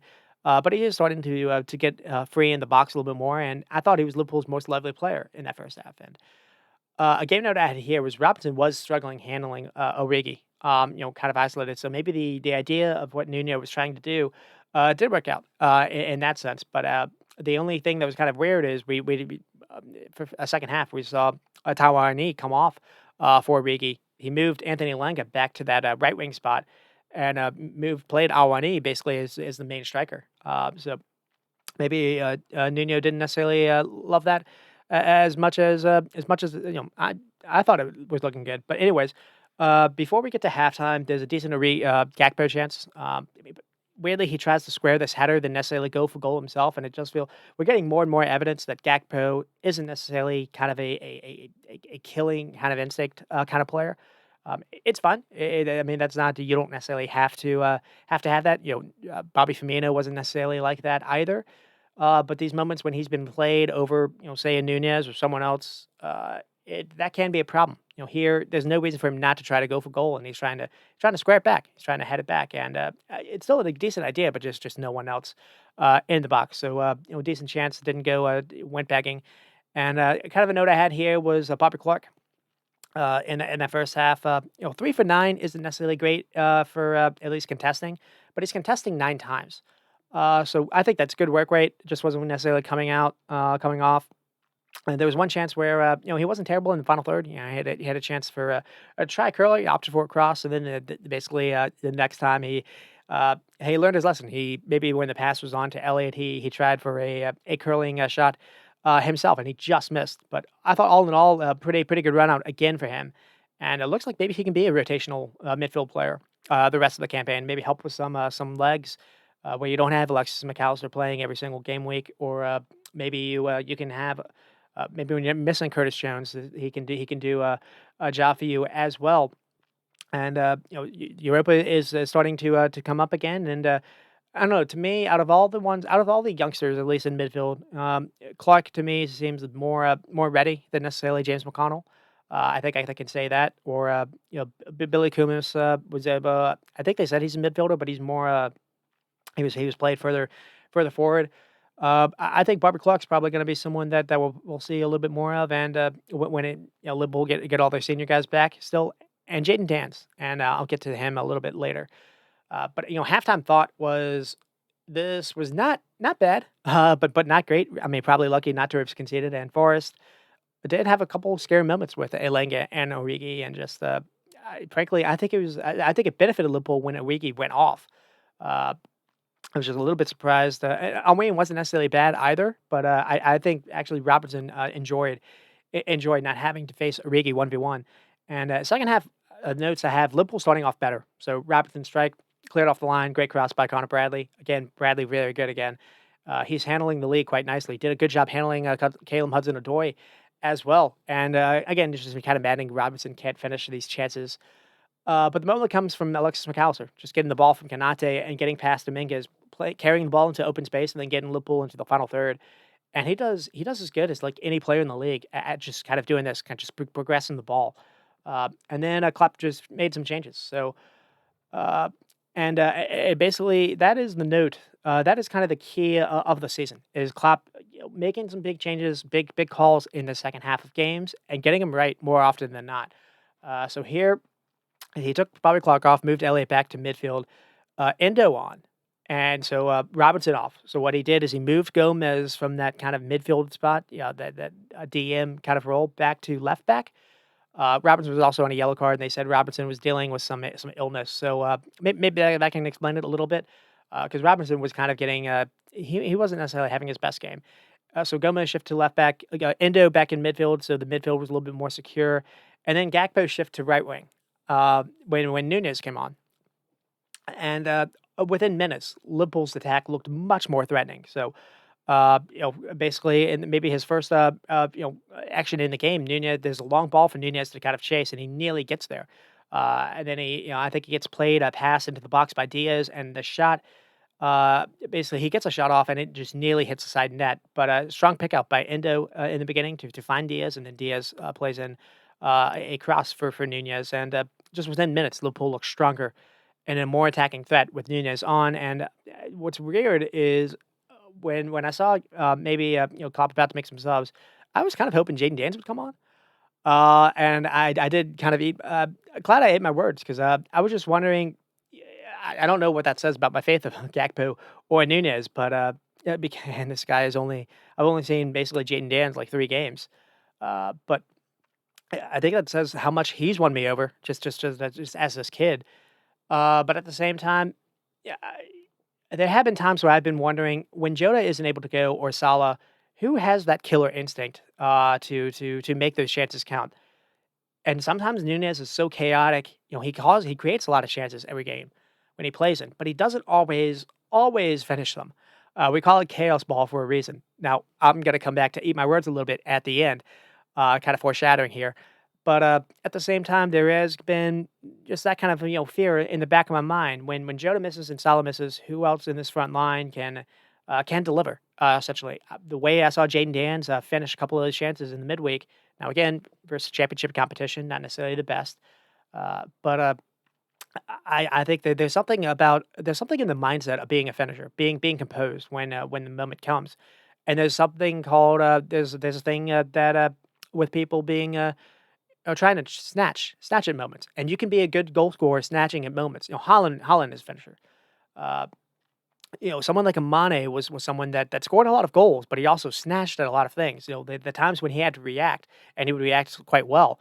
The moments when he had to, kind of have a little bit of composure, when he had some time to kind of think about what to do. Those were the chances that he sometimes would go on to miss, and I do feel like Nunez is a little bit more in that Mane kind of category. But anyways, it doesn't really matter here. And when he does play, Liverpool have so many more looks on goal than not. So it was good to see him come on, and it was the right call. I haven't seen if he suffered a knock or anything, uh, but yeah, obviously it's the right call considering what happened in the very late in the game. But before we can get to that, Forest did have a couple chances to have more scares. So Awani has since come on, and we have the Alanga kind of scare. And Awani does well to hold on to the ball, plays it off Toffolo, who has a cutback ball, and I think Alanga is right there, right side of the box, and Gomez is a little bit lost here. So this happens after Gomez had just come on, so Liverpool maybe adjusting a little bit, and got lucky that this didn't necessarily hurt them because Gomez had lost Alanga, and Alanga has a good shot, and it just misses wide. I think Kelleher's rooted to the spot if this is on target. So Ronnie didn't start, but he had some good moments here. And then I have a couple of notes that McAllister floats the ball into the box and nearly finds Nunez on a header, and then Gakpo has a shot that goes wide. But it's another good play by Alexis McAllister. So he poaches the ball off to Minguez and then gets Liverpool going on a counter. And Nunez gets the ball first, and he plays the right pass to Gakpo on the right wing. And Gakpo has Nunez for the return ball, but goes it alone. I don't hate it. I mentioned how I don't feel like Gakpo often has the killer instinct. I like him trying to take the chance on. Now, it is a tight angle, and he does hit the shot. He does hit the side of the net, but I want him to be more of this because he's such a physical beast as well. And I just feel sometimes he can be a little tentative too. And it's going to take someone to play a little bit above what they normally do if Liverpool are going to be able to manage all these campaigns on four fronts that they're waging right now, both in Europa and in the league. And so it's going to take Gakpo to start scoring and producing. Likewise, we've seen Diaz kind of do that. Diaz is a perfect example of someone that wasn't doing this in the beginning of the season. Now, everyone, I've already mentioned excuses, I guess we can say, or circumstances why. Given where his head was at with his parents being kidnapped, returning from injury, things like that. But the player that he was when he was healthy and fit and good to go back in December is not the player that we're seeing now. We're seeing someone that is far more willing to take people on to create some chances and to basically run at players and to be powerful in the box. Now it didn't necessarily come off this game, but we're still. I mean, we saw it in the FA Cup, kind of likewise, and we saw it here. And he has a nice dribble and in the 75th minute, takes a nice little give and go with McAllister, plays a quick one touch to get near the box, and then Diaz cuts towards goal, has a pop, and just misses wide. But this was close and quite good as well. And I like the hunger and aggression he showed. So again, I like the idea that Diaz took the shot on, and I like the idea that Gakpo took his shot on. And I think the game note I have here is Forest is starting to actually get relatively close to getting the final third, the final ball into the box. So this was still 80 minutes in. This game was still anyone's to go, and Liverpool maybe were better after the first batch of subs, but still something wasn't necessarily right. So Klopp then made another decision. He took off Connor Bradley, moved Gomez to right back, and Zemeckis on at left back. And Liverpool were more balanced after this. And basically, both fullbacks were able to offer better service from the wide areas, and Liverpool go on to win the game because of this change. And then Dan's also came on. So I think Dan's came off for Gakpo. And he nearly creates a PK with his first action. He's tackled in the box on a Liverpool corner kick. And then he basically clatters into the Forest keeper trying for a loose ball, all within like the first minute of being on the field. And basically because the keeper went down, Matt Sells went down, that is why Liverpool got all this 9 minutes of extra time. So I think there's been a lot of gripe a little bit on that. Extra time for Liverpool is play till Liverpool scores, that kind of meme. The reason why there was so much is because the keeper went down for a good 6, 7, 8 minutes, essentially after Jaden Dance kind of clattered into him a little bit, and then in extra time after the 8 minutes, two Nottingham Forest players got yellow cards for time wasting, which is 30 seconds each. So the 9 minutes I think is fine. So that's not necessarily something to gripe at, but people found something else to gripe at. So and then in the 90th minute we have a Tsimikas chance across that nearly finds Nunez as well. But the play really starts with Jaden Dance. Jaden Dance is exceptional here to receive the ball on the turn from McAllister, and he's got two guys near him. and his touch to collect it is spot on. It has to be, and because it's a possible turnover. If he gets this wrong, he's got two Forest players near him, and maybe Forest get the ball, are able to win it back, and you've got a Lenga, you've got a Wani, you've got dangers on the for the counter. So it was a scary pass, but he was able to, the youngster was able to. Not just show that he can put away chances, he can be responsible to collect it into some pockets. So really good turn here, and then he made the right call to play Tsimikas, who was upfield, and Tsimikas had the cross to find to keep in the width, and the cross nearly finds Nunez, and then we have a corner kick that Tsimikas with a good delivery, Nunez flick on header deflects off the Forest defender, and it nearly flies in as well. And, at this point, I was just like, "Oh, come on." Too much teasing. And then basically, Van Dijk stops a Gibbs White shot, and Forrest get the corner kick, and then this is the controversy that everyone decided to, act like the world is over, for. So, Konate, Keller, and someone on Forrest basically fly into each other. Konate goes down, holding his head. The play is stopped for him. Liverpool get the ball back, on the restart. And a lot of people have lost their ish online over this. I think even people on Sky, did, had some former refs and said this is just an egregious decision. But Paul Tierney has gotten this wrong, and because maybe Forrest should have gotten the ball back instead, but at the same time maybe kill some more time. But Liverpool still score like 2 or 3 minutes after this. So and the way Liverpool had fresh legs on the pitch, they had used a lot of their subs. They're winning the ball quickly back all game. I still think it doesn't really make that much a difference. And Liverpool have been on the back of their own, reffing decisions to go their way. Spurs and Diaz comes to mind. So rival fans can hold it a little bit there. But the other thing too is the funny thing is there was a hint on the same play, and this just completely has gotten missed. There's a hint of Joe Gomez tugging the shirt of a Forest player on the same corner kick, and everyone just kind of focused on what happened afterward. This could have been a PK, and I would have been a little bit unnerved or incensed if it was because it wasn't that much different than what happened with Jaden Dance a couple minutes before. So I thought it not being called, I thought that kind of worked out because I kind of canceled each other out. Now I can also be in a better mood because I have the hindsight. Otherwise, yeah, I think that could have been called as well. Joe Gomez, I do think got lucky here. But like everyone has said, Liverpool are able to get the ball back, and immediately, they were able to find Tsimikas all the way upfield. Forrest, in defensive first kind of mindset, and Tsimikas is able to get another cross, and this one goes too far, but Gomez is able to run on the other side of the field. So again, you have your two fullbacks really high up, and Gomez does very well to hold off the Forest defender, and then right before the ball is maybe on the touchline, he's able to nick it off a Forest player to win a very late corner kick. And as everyone knows, Liverpool score on the corner kick with Dorian Nunes. So very late corner kick. Slabberschlei sends a ball in. It's headed away, but the rebound follows Tsimikas, who tries a volley. It's blocked, but and it looks like Forest are going to be able to clear the ball away. And basically, the whistle is blown. The whistle is maybe at the ref's mouth. And then Endo comes just out of nowhere and does amazing here. So he sprints and stops Hudson-Odoi from clearing the ball away.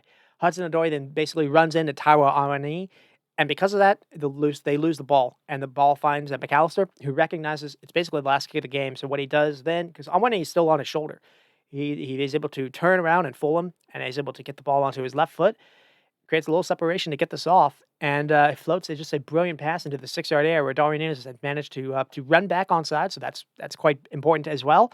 And then he has a header into the back of the net, out jumping Nico Williams, and because the delivery is so good by McAllister, Matt Sells gets fooled.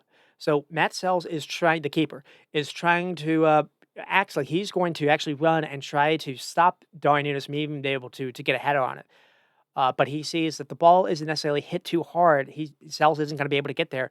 And because of that, he tries to get back into his goal, and he basically slips. And because he slips, that's why Darwin Nunes doesn't have to get a lot of contact on this for it to go in. Sells is kind of rooted at that point. And so because it's not like Darwin Nunes is able to hit the corner of the net, it's still it is safeable. But because the goalkeeper did that, that is why it still went in. So, oh man, I had so many emotions on this play. It was Allison-esque, if people remember that a couple of years ago when Allison was able to score on a late corner kick, just in terms of just not seeing it coming. Or the other note I had is Mane-esque for Aston Villa when they won the title. It was just, I mean, I celebrated, I screamed, it really did it was like the last play of the game, and just it really it felt this wasn't gonna happen.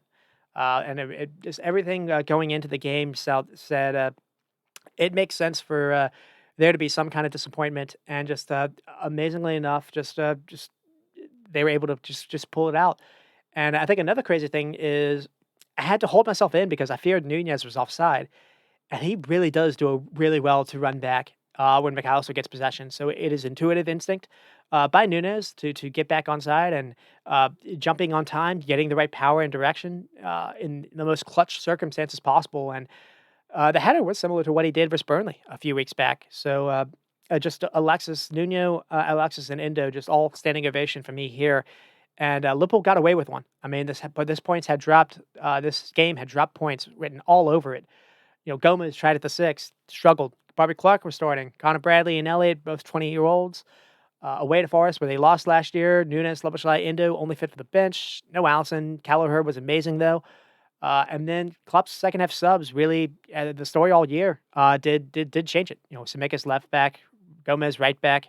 Jaden Danz I thought had a pretty solid cameo with this hold up play, link up, and I thought he did more than Gakpo, to be honest. And then Nunes, Loboshelai, and Indo came on, and Liverpool had 14 shots in the second half as a result. They were so much better in the second half. And a note I had here is in college football, like the week before you play Alabama, or the week before you play a big rival, especially an away game, maybe an away game versus quote unquote lesser competition, is called a trap game. And it did feel like this was going to be a trap where you've got City coming up. Klopp doesn't want to risk maybe Nunez, Sloboshai if he doesn't have to, or an Indo if he doesn't have to. And another thing too is a few years ago when Liverpool won the league, before they played Man City at Anfield back in December, they had a hard game away to Aston Villa, and Aston Villa were winning 1-0 in the basically the 80 I don't know, 5th, 87th minute. And somehow Robinson then gets a goal out of nothing. And then Liverpool, I think, also had 8 or 10 minutes of extra time in that game too. And at the very end, they were able to get a corner kick, and then Sadio Mane was able to flick on a near post header, where Liverpool were able to win. And it was one of those times where Liverpool were unbeaten at this point too. It was going to be their first maybe chance where they hadn't not just won, they just they dropped points, and because they were basically invincibles at this point, and it was the first time where they started to show a little cracks. And it was right before Man City as well, and they not only just won that game in dramatic fashion, they were able to come back and kind of smashed Man City at Anfield that day. Now it's not history does not repeat itself. That was a different Liverpool team as well, and Liverpool might go into this without someone like Salah, without Allison.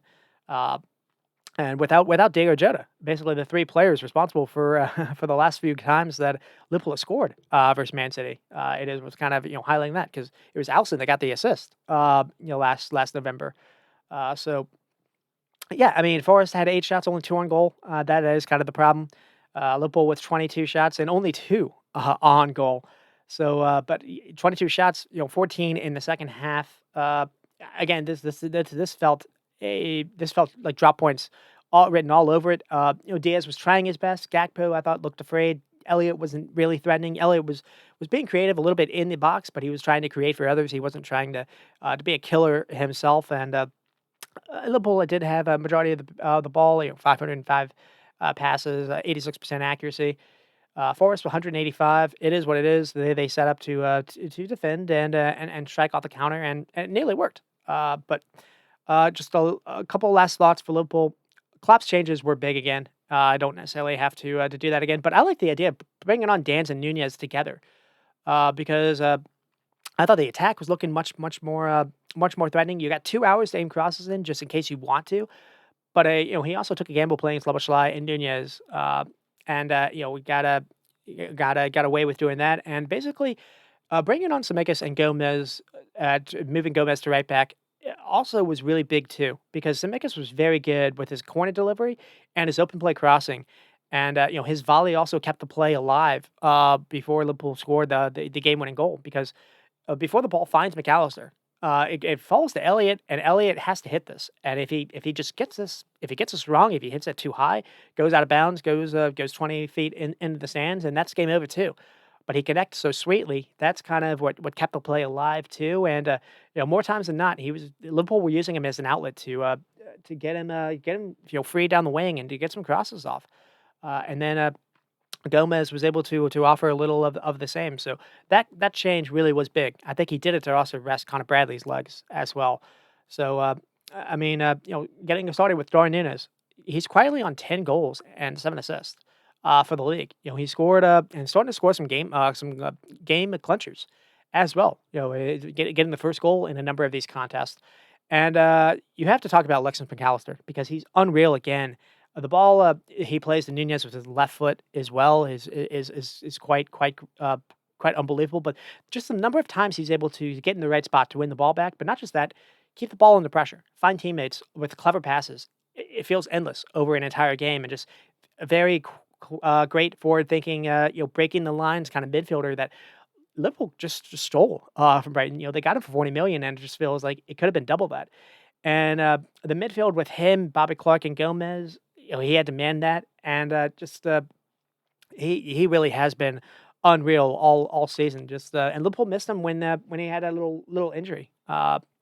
There's been talks on me. I've been doubting him that playing him a little bit deeper, but since Endo has returned, Klopp has kind of moved him a little bit more to have a little bit more of an advanced role, but at the same time, him and Endo can kind of switch over, and they've looked quite good when Endo and him have featured. So, the one time when Matt McAllister wasn't able to feature was Man United, back in December because McAllister got hurt versus Luton Town, and they missed him for a few games. But he's come from that injury, and he's only been better. And then Kelleher was big as well, and big for Southampton. And Kanate was forced to outrun Awarani and Elenga, maybe more times than I would have preferred. And it is worth highlighting. As good as Van Dijk has been this year, Kanate being by his side is one of the biggest differences this season than last.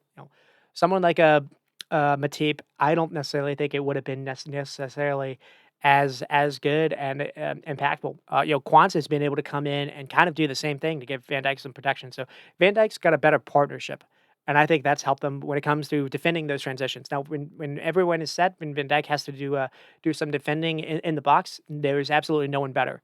But when those times when Van Dijk has to make those run backs, trailing runs himself, it does feel like the injury has taken a little bit of some pace out of him. Uh, but Kanate is there to kind of be just the perfect partner. That is, if there's one reason for me to maybe be a little bit hopeful, it's Kanate and Van Dijk will at least be healthy to play versus Holland because you have to remember a year ago, I think it was Joe Gomez that actually had to play at center back. They didn't have Kanate for a lot part of last season for health reasons. So that could be a game changer as well. And then the only negatives were Gomez played out of position. You can't really go with him. Frankly, he wasn't terrible, and the fact that he's shown he can basically be kind of a five-tool knife, I do think he's probably earned maybe a spot on Southgate's England squad. But uh, Robinson getting caught way too often was a little unnerving to me. And I mentioned how I maybe would prefer maybe Tsimikas versus Man City, but I don't think Klopp will do that. So we'll probably see Tsimikas play in Europa game, and then we'll see, or maybe we'll see Gomez, and then we'll see Robinson versus Man City. They said also that he was maybe dealing with some illness, so that could maybe explain a little bit of it. And then the kids, so many injuries.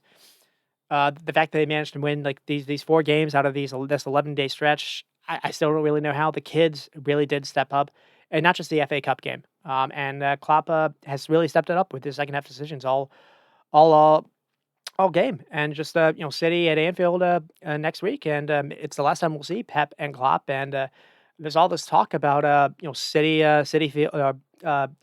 pool, as they say, and at the same time, by the time that that game kicks off, it's possible that Arsenal will actually be the leading the table. So. Uh, and not to say that it is a must-win game. Obviously, had they dropped points to Forest, it would have been a must-win. But even if Liverpool draw Man City, which wouldn't be necessarily the worst scenario.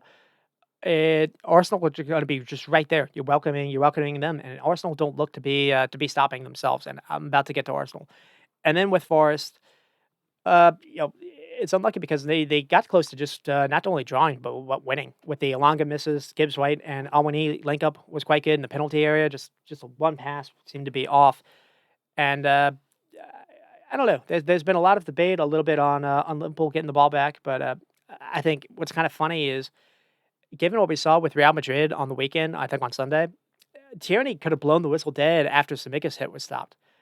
Instead he allowed it to play on, and Forest were caught maybe trying to time waste, and maybe that came back to bite them because again the two yellow cards at stoppage time I think were tacked on, and that's the reason why Liverpool were able to get 30 or 40 seconds after the 8 minute mark.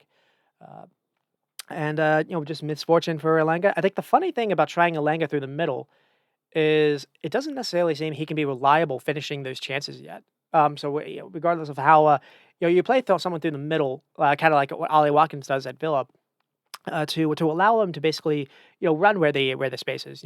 He can run out on the left, right, or middle, if they prefer. But and Elega was quite good at doing that, and he was getting in behind. But at the same time, it's not the first time that we saw him, miss the not being able to convert a 1v1 chance. There was a moment for Aston Villa last week when actually it was a time to maybe for them to come back and tie Aston Villa 3-3 when Origi was able to find an Anthony Elanga in the middle of the box, and Elanga wasn't able to convert that chance either. Now, uh, eh, instead of being critical, I think the positive is constantly getting these good areas, and it figures goals are only about to come. But until they do, I probably would stick to him. Use his legs out wide, and maybe have Origi or Awani kind of play it through the middle because I thought they would look to a more threatening team when Awani was playing. Kind of a little bit surprised that we've seen him benched, and then with Arsenal and Sheffield. Arsenal, was this going to be a trap game, as they say, away to Sheffield? There's no way that Sheffield can be as bad as they've been the last 3 or 4 games at home. Sheffield have conceded 5+ goals. Surely, Chris Wilder would have gotten them to their heads to at least fly in some challenges, make the game difficult, make the game dirty, and no, they shipped in 6, shipped in 5 at halftime. So Odegaard within the first like 5 minutes, then there was an own goal. Saka basically took on Austin Trusty, down the touchline, then a square ball in. Shouldn't even be an own goal either. Jack Bogle doesn't do great here. And then Martinelli with a really nice hit, 3-0. This was also quite poor by Sheffield, though. I think they almost have David Raya in some trouble. I think they're trying to press, and Raya gets lucky that I think it's Gustav Hammer isn't stronger in the challenge, but Raya is able to get the ball away. He doesn't have the best ball. He just plays it blind in the middle of the field, just kind of low. It falls to a Sheffield player, but he can't control it. And then from there, I think Havertz runs back, and Havertz is able to find Odegaard completely open. And then Odegaard plays a nice ball to find Martinelli, and they get the goal there. And then Havertz with the fourth, and then Rice with the fifth, and then Ben White probably with the best goal of them all to make it 6-0. And breakly, the reason why it wasn't more is because I think Martinelli went off hurt. He had to be carried off. Uh, I think Jack Bogle flew in at Odegaard's legs, and basically that was the key to Arteta to basically live with the 6 goals and not necessarily try for more. Now, what one thing he did though is he did bring on Thomas Partey and did bring on Gabriel Jesus to give them a little run out to get their legs fresh because they do have a big game coming up with Porto and or it's Sporting. No, it's Porto, and they're going to go into that in the Champions League being down a goal, and they're going to have to win that. So and I think before that. So they have an important game, a monster game there, and then I think after Liverpool play City, the following week they welcome Man City or they go to the Emirates. So a lot of games for a lot of big games coming up for Arsenal. So you don't necessarily need Saka, Martinelli, Odegaard to play 90 minutes necessarily in a game that's already over. So I think we saw some of that as well. And Arsenal they were so good versus Newcastle. There's no way this could be a trap game. And I got that answer within 40 seconds into the game. When Saka hit the crossbar and Martinelli then had a shot that needed clearing off the line, and Sheffield could not keep the ball to save their lives.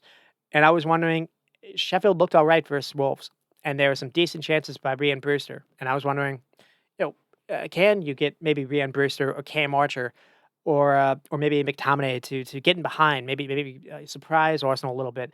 And no, neither of those players, or even the Ben Bremerton Diaz, a player, neither of them were able to feature. You had to. He went with I think it was Ollie McBurnley to lead their attack, and it was not good. There was no way to kind of pressure Arsenal, forwards or Arsenal away upfield, and Arsenal just you basically smelled blood in the water anytime Sheffield had the ball, and no one in Sheffield wanted it. They were just playing passes either sideways or into danger. Arsenal were just constantly turning the ball over and constantly breaking, and just it was not a contest. It was not a contest 40 seconds into the game. And Sheffield, tried to play with like five in midfield to stop Arsenal from being able to play all this pretty football, and it still didn't work out. Just it was not good. So Arsenal start on fire.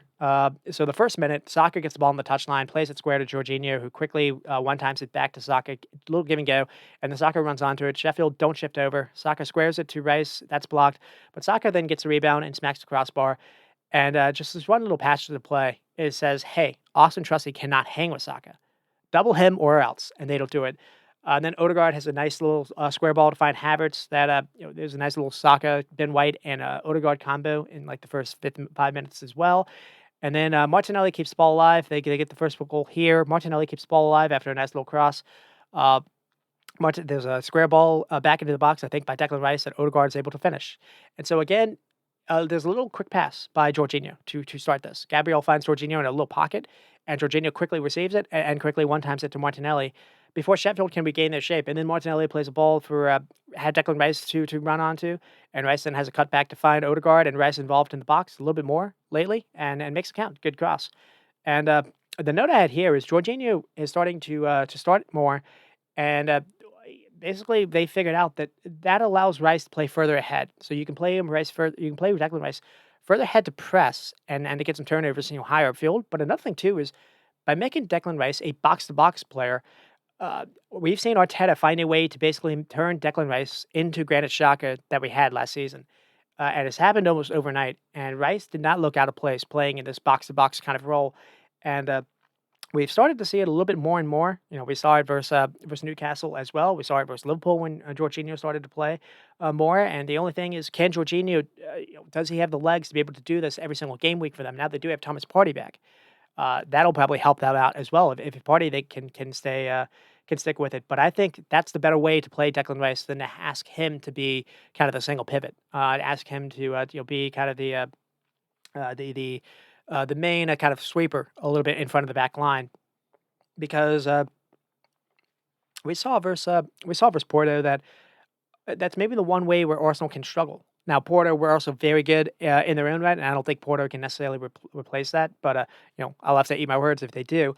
But I think Jorginho kind of unlocks a little bit more. You get more out of Declan Rice than they were getting, and it's also you're getting more out of Jorginho than maybe you could have gotten than maybe people would have expected. And just that kind of change, I'm going to get to this later. That kind of change has almost been so revolutionary, where because it's not just been that, but this has been a big part of it. It's also been Havertz. It's also been Zaka and Martinelli playing differently. But this kind of move is almost uh, it resembles Man City moving John Stones into midfield last season, when Man City never looked like they were going to be a treble winning side. And then when John Stones is moved into midfield, Man City, I don't think lost the game the rest of the season. And it does feel eerily similar to that, at least so far. We're all early into them kind of trying this little experiment, but every time it's been tried. It's been very, very good, because Jorginho is one. He's very good at avoiding a press. So if you try to press him, he's good at quickly moving the ball side to side and getting the ball out of his feet. But another thing too is he's not afraid to find that clever little progressive pass that's 5 or 6 feet ahead of him. It doesn't look like much, but it advances the ball and it gets you out of a pocket. It gets you through a line, and he's good at finding floating balls to make people making runs. uh, and he's a clever little player. And we've seen Arsenal start to unlock a little bit more of him. And he's when Arsenal have gone on this little stretch, Jorginho's been playing in most of these games. I don't think that's insignificant. And then we have basically Odegaard finding Martinelli from deep. It's amazing play by Odegaard as well. Shot chance finds Saka, but that's blocked last minute. But Arsenal look really good, and then they get the second goal within the first, I think, like 12 minutes.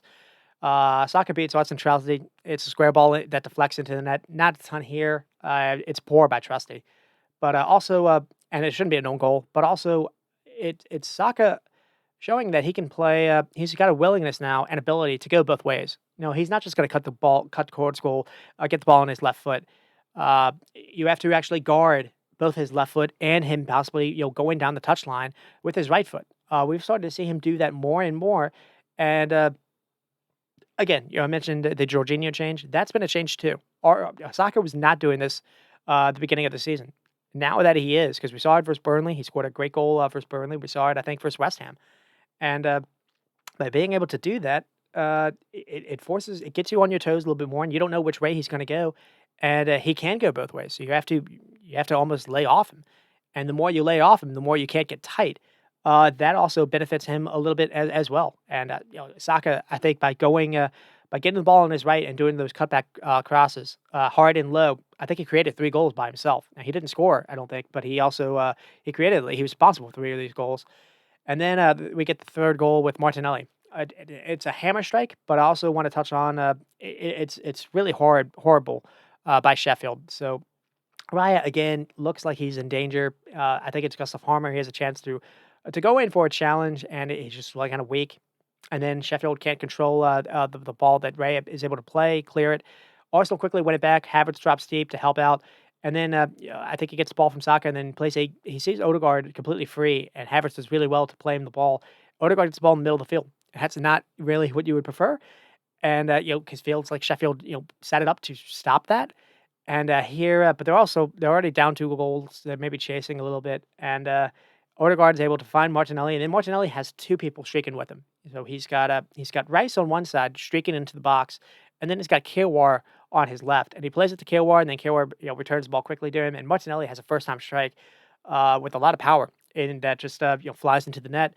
And the 2 things to note is Havertz quite good at threading passes and dropping for the ball, and then Declan Rice was exceptional in this more kind of advanced little attack role that he was given, this box to box role that he was given, and he was constantly making runs into the box. And he's like 6'1". He had a physical threat into the box as well. So that's something you also have to guard. And again, that is basically what Granit Xhaka was offering them last season. Arteta's found a way to fix what he was missing last season. He's kind of replaced what Partey was offering for them with Jorginho, and now he's got Partey back. Maybe we'll see Partey more. But because there's long been a talk: can Declan Rice and Partey play together? The answer is yes. Or can Declan Rice and Jorginho play together? And the answer is yes. And Declan Rice playing this more advanced role, it makes them better. Makes them almost not just better, possibly makes them title winning, either in the EPL or Champions League or both. We'll have to see if they have the depth to take on both challenges. But right now, I wouldn't doubt them for at least one of them, and I do mean that. And then basically Sheffield aren't necessarily great, so I don't need to necessarily go overboard. But it's also another thing of case where right now Man City have a hard stretch of games in March. It's not like Arsenal have an easy. No one really has an easy schedule at this point in the year. Liverpool, I think, are depleted. So eventually, I do think they're going to drop points somewhere. If they don't, obviously Liverpool control their fate.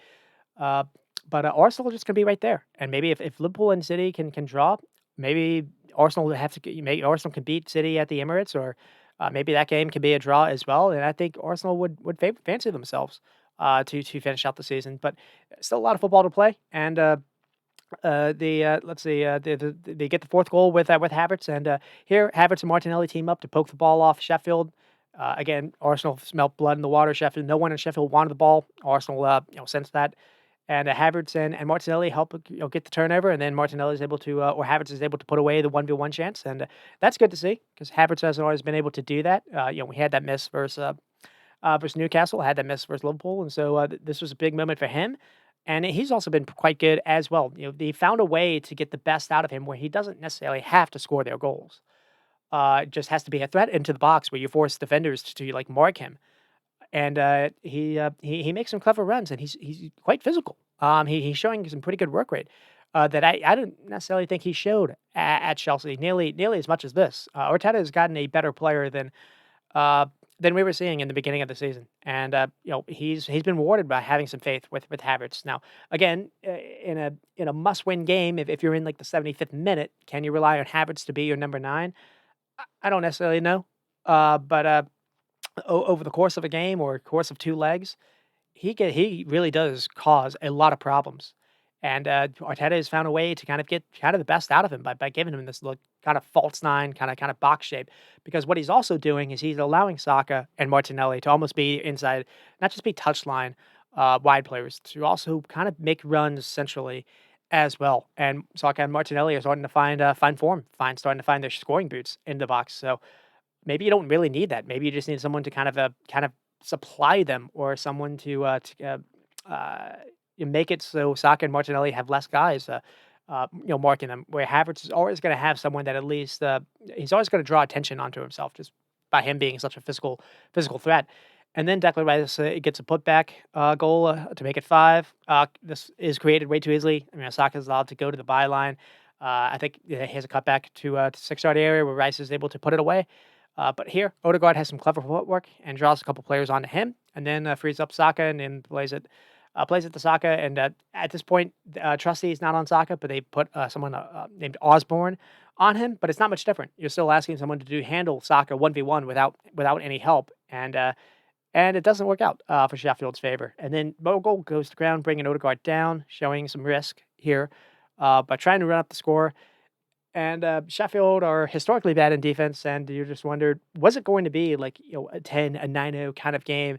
And I think the Odegaard going down, and then Martinelli having to get carried off, I think kind of killed the game. But before that, we get a wonderful goal for the sixth. And Ben White scores the sixth. A great control by Havertz, but it's a little floated ball, 25 yards out from Jorginho that picks out Havertz making a run. And we saw this a little bit versus Newcastle, and great control by Havertz to bring it down. And then he finds Ben White, and Ben White just has a crack. I mean, what a strike this was from him. And again, Arsenal don't have a nine, but what they do have is an ability to basically get six players in and around the penalty area at all times, and to basically become a de facto number nine. Being a number nine isn't a thing anymore. It's basically a mindset. Can you put away a chance essentially? And you never know when the final strike is going to come from, or from who. And Ben White had a number nine kind of finish. Don't necessarily know if he can repeat this, but it was good here. And then again, Partey and was able to play with Odegaard and Rice for a few minutes. Jesus was able to get some minutes in his legs. So the only negative was Martinelli, and I'll have to follow up to see how bad that injury was.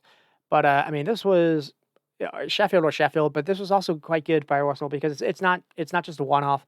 They've been playing like this since mid January, and it's funny because they played Liverpool in an FA Cup game where they honestly looked good for a large part of that game, and then Liverpool were able to actually win it at the very end. But one thing that happened is it was like the first time when we saw Jorginho played instead. We basically saw like Jorginho and Declan Rice, and then kind of like a Kai Havertz and Odegaard, almost like a box four kind of thing. And we've basically been seeing variations of that since then. And but really, the only time we didn't see it, I think, was in that Porto game. But they after that Liverpool game in the FA Cup, they Arsenal took a break. They went to like Dubai, and they really have figured some things out. Jorginho, I think, hides Declan Rice's like main fault, and further unlocks him basically further unlocks his attributes out of possession by playing him more advanced. He can press higher, and he doesn't look out of place being near the box. As far as in possession, and or an advanced role. And then you found a way to get more out of Havertz playing him as a false nine, which I think has coincided with Jesus being out because by being in a false nine, he had to do a lot of work to win the ball back in midfield, and I don't think Jesus can necessarily do that part of this kind of task. And again, it really has worked out, and I think he's been getting more out of Martinelli and Trossard and Saka. Basically, everyone is less predictable. I mean, Saka can take defenders on 1v1 now, but both the left and right foot. Again, him crossing with his right foot created 3 goals here, and he's shown he can score with it too. Martinelli has been making different kind of runs in the last few games. He's not just being on the touchline. He's not just holding on to the ball and cutting towards goal and trying a shot. He's making runs on the right. He's making runs through the middle. Uh, I think it's also he's enjoying Kiwar actually playing next to him, where Zinchenko maybe was a little more playing in midfield. Maybe he's a little less predictable. With Kiwar doesn't really seem to be doing uh, a whole lot of changing. Kiwar is just kind of keeping to the touchline, either to provide some width or to basically defend as a fullback, and that's kind of worked out too. I think that's kind of unlocked Martinelli to have basically that free will instead. And the Midweek games where I thought you need Zinchenko just to have that ball progression element to get the ball to Odegaard more, and by playing Jorginho, you've been able to kind of fix that as well, and that does get to the other part of the puzzle.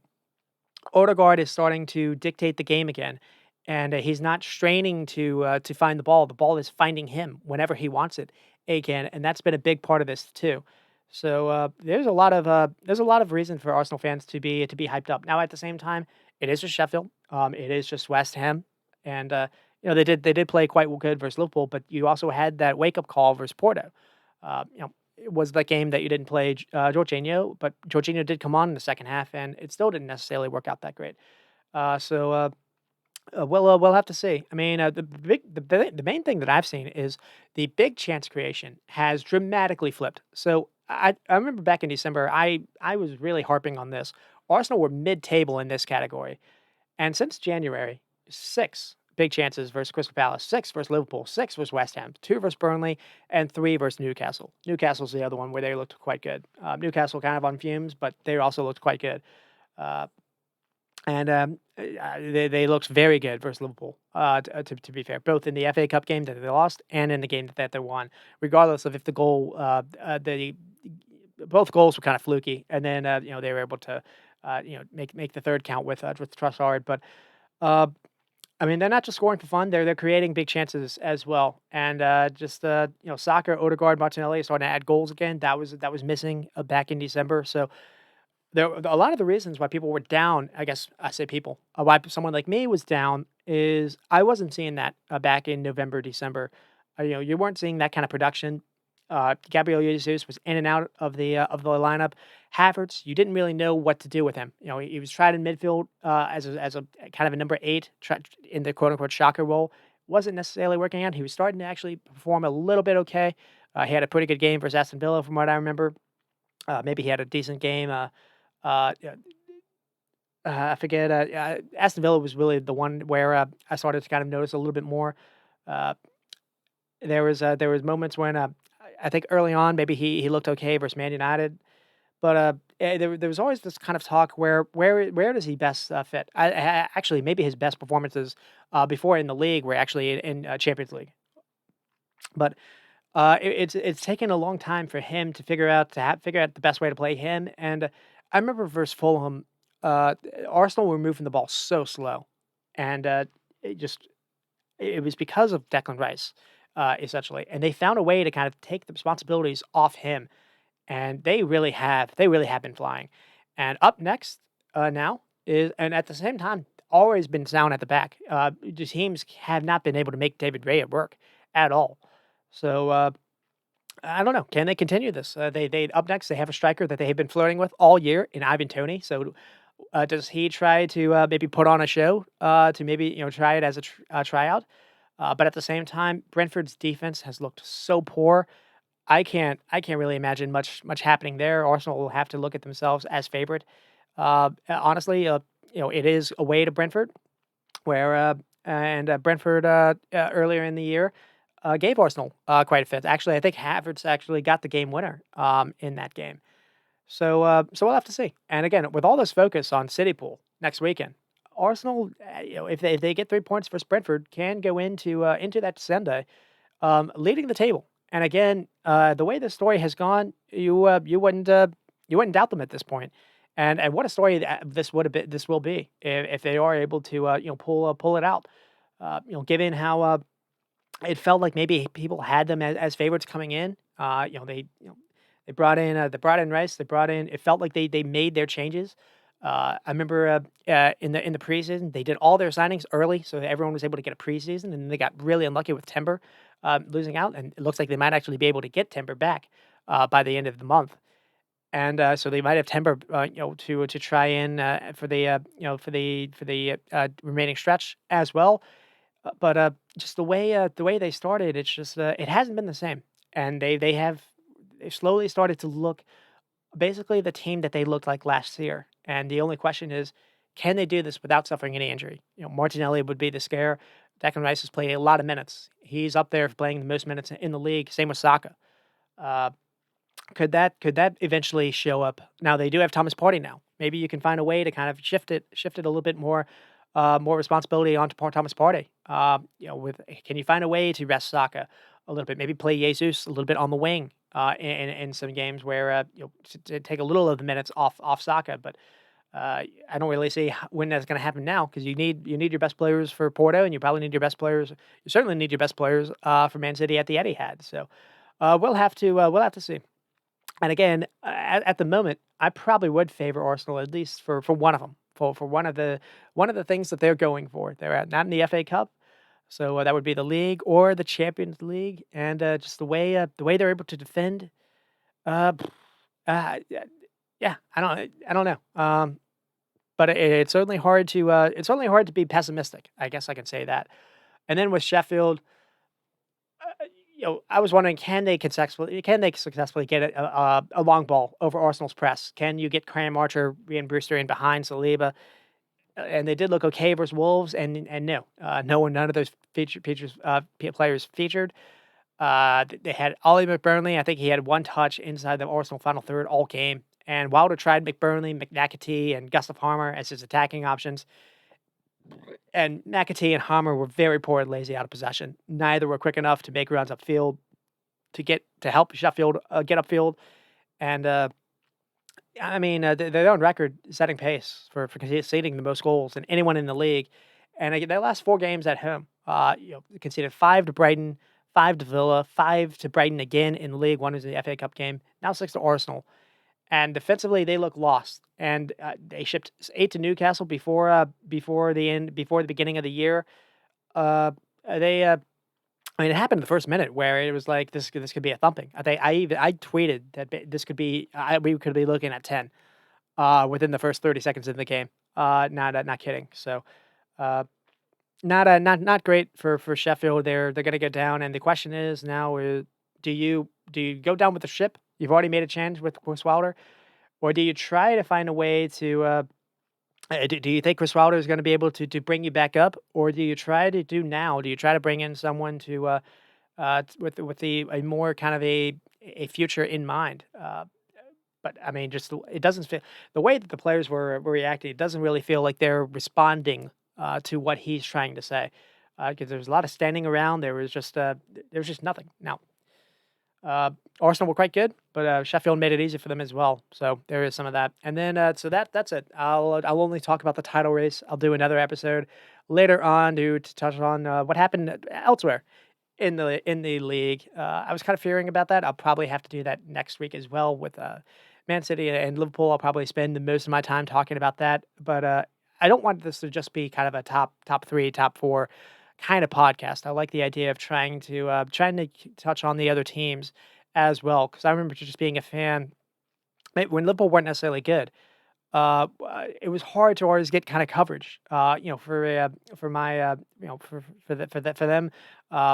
When Tech hasn't been getting college football, they're not really talked about if you're not in the top four, and it's hard to find kind of content for those kind of small fan bases. And I've always felt if I was able to do something like that, I would like to try my best to at least highlight those teams as well. Now that said, the EPL is still like a super league as well. I'm not talking about Alkmaar in La Liga either. So. Anyways, I just kind of wanted to get that thought out there, and I will do a second episode, quickly following up on what happened elsewhere, because not a lot happened as far as the bottom, but things are starting to be a little bit more clearer. I think basically the whole table is starting to be a little more clear. It doesn't feel like Chelsea are going to be able to actually get one of those, Europe spots, being able to bounce back. Wolves kind of feel like one team. They're one week they're flying, and then the next week they're dealing with so many injuries that they can't stay consistent. It's not really their fault. To me, it's been amazing that they haven't been anywhere near finding a relegation spot. It's been an amazing job by Gary O'Neill. So I want to highlight that when I talk in the next episode.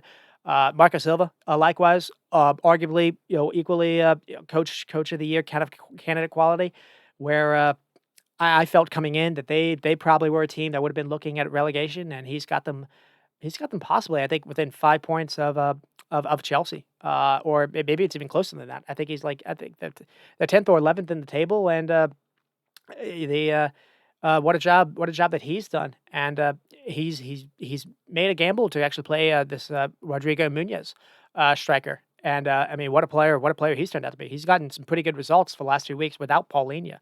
And doing it over Brighton, and Brighton's another team where you don't really know what to necessarily expect, but at the same time, De Zerbi's had so many injuries. I think they said that he's tried more combinations of players than anyone in the entire league, given all the injuries that they've had. And Brighton are still, whether they're ninth, whether they're seventh, they're never in 15th where they used to be. And a lot of people have been going at De Zerbi for not necessarily having them in that top four kind of conversation, and I think I went overboard in the first episode where I thought they actually would be. Uh, they still have a chance to do something in Europa, and just the fact that they aren't even close to a relegations fight, considering how much that they have lost as far as injuries all year. I think it's been as good of a job that he did last season. Also losing McAllister and Casado, so worth highlighting that. The bottom is getting quite tasty. You don't really know if Luton is going to be able to escape. The gap is getting a little bit bigger. They had a really good chance to almost pull it away after starting so bad versus Aston Villa, but but they weren't. Aston Villa were able to lead at the basically able to in that game with they got off to like a 2-0 lead. You thought it was going to be kind of a big number, and Luton were able to actually scrap back, make it 2-0. Almost got a third with Morris on a free kick as well, and then they conceded so late, where I think it was Moussa Diaby had a really nice cross to find Luca Digna, who was also a sub. So good second half subs by Unai Emery to keep Aston Villa kind of in the driving seat for the top four.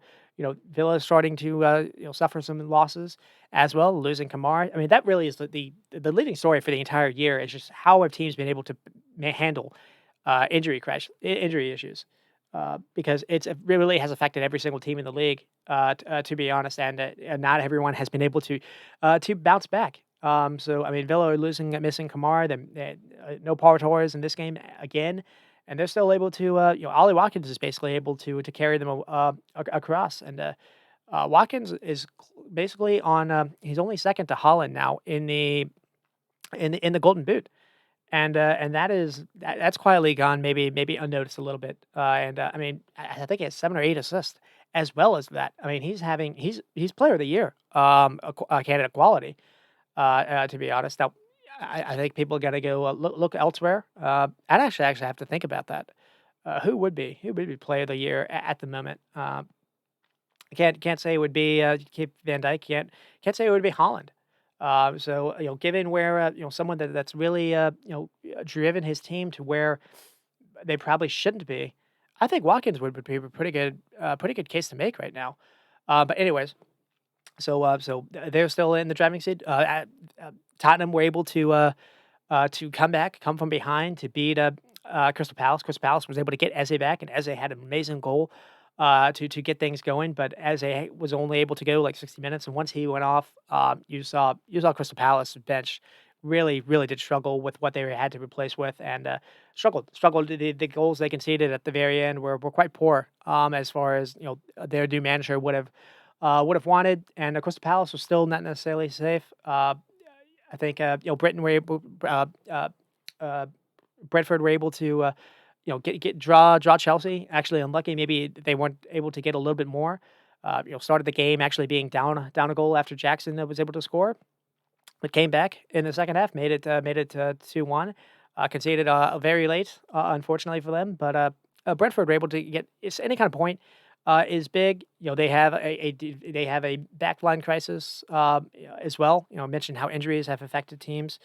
Uh, Looks like they've lost Ben Mee through the rest of the season, and Brentford have a big I think it's April where they play like Sheffield, they play Burnley. They have a chance to maybe play their way to safety. They have Everton all kind of there. I think the announcement said if they get 3 wins, they'd be safe. Almost got one of the wins here, but they didn't. Speaking of Everton, Everton actually had a pretty good game, but just not a pretty good performance, just not a good result. Where they were able to at least be as competitive as they've been in quite some time. Playing West Ham. West Ham were hot off what they were doing last week, and what they did versus Brentford last week. Jared Bowen with his first hat trick as well, and West Ham actually went into this quite flat. To be honest, no, away to Goodison Park, not necessarily an easy place to play, and just Everton was just all over them. I think they had 22 shots, 11 on target. I think player of the match was Areola by far. And the scoreline is a little misleading. It's 3-1. It was really 1-1 going into like the 90th minute, and then Thomas Suchek had a worldy goal to basically win it, and then Everton had to push up, and then got caught on the break with I think Jared Bowen sent in Alvarez, and Alvarez had a nice little flick to add a little comfort zone to make it 3-1. David Moyes back at Goodison Park. That was a little of a story as well. And so Everton still have some issues. Their schedule sets up okay, but at the same time, you know, two ways to look at it. When you have 22 shots and 11 on target, that's going to win you most games. But at the same time, Beto missed the PK. Beto did score for them, but Beto went off, and then Calvert-Lewin came on, and Calvert-Lewin had a couple of chances to score for them, and he's gone 20 games or so without a goal. Calvert-Lewin needs to get a goal for them. You don't really know who is going to actually finish their chances. The fact is, though, Decore's back, and when Decore uh, was able to feature for them, that was when they went on their best run back in December or November. So Decore is back. They're creating chances again. I thought James Garner was quite good for Everton. I thought Dwight McNeil had almost like a little 10 role in this game. I thought he was quite good. So it's not Onana, Decore, Beto and Calvert-Lewin. You've got some physical beasts that can, if nothing else, make a game really ugly. And maybe it won't be the prettiest football, but it can be effective. And it nearly worked out here, but at the same time, they're still on the cosh. Luton aren't that far away. I think Brentford have a 6 point gap now that helps them. So still a lot to play for. Still no story is really set in stone other than Burnley's and Sheffield. And Burnley, to kind of immediately quickly touch on them. Burnley probably had the best performance that they've had in quite some time. Almost 80% of the ball, maybe it's 70%. 500 passes. But at the same time, and they had 13 shots in the first half. I think only 2 were on target. I think they ended with maybe 18 shots total. Uh, but Bournemouth won the game, I think 2-0, and they only had like maybe 5 shots all game. Bournemouth only had 150 passes. Bournemouth were not at their best, but at the same time, Burnley, uh, for all that possession, not a lot of it was threatening. And I think maybe the one thing you could go at Company at a little bit was he did make some poor decisions, in my opinion, in the second half. He had someone like Jay Rodriguez to come on to maybe give them a little bit more of a presence in the box because they were trying some crosses in. They brought in this kid Osborne, not Osborne. They brought in this kind of right back on that I thought actually showed something. And he had a couple crosses that were interesting, but you didn't really have anyone other than Fofana to aim anything on. Company brought on Amdouani instead, who is their main goal scorer for the year, but he's only on 5. And I thought that was maybe a mistake to not try Rodriguez in the final 10, 20 minutes because it was a 1-0 game at that point. And then Semenya was able to cut inside. Towards the end, Burnley's defense was not being good. Bournemouth were not necessarily great, but they were actually getting in behind. And if not for some better decision making, this actually would have been quite comfortable for Bournemouth. But maybe some moments of that Burnley are at least able to build on something, but at the same time, it's not going to be enough to keep them up. So that's kind of where we are. And so the only two of the three have written their stories, and still a lot more to talk about. So we'll get to that next time. And until then, you stay squatting and stop recording.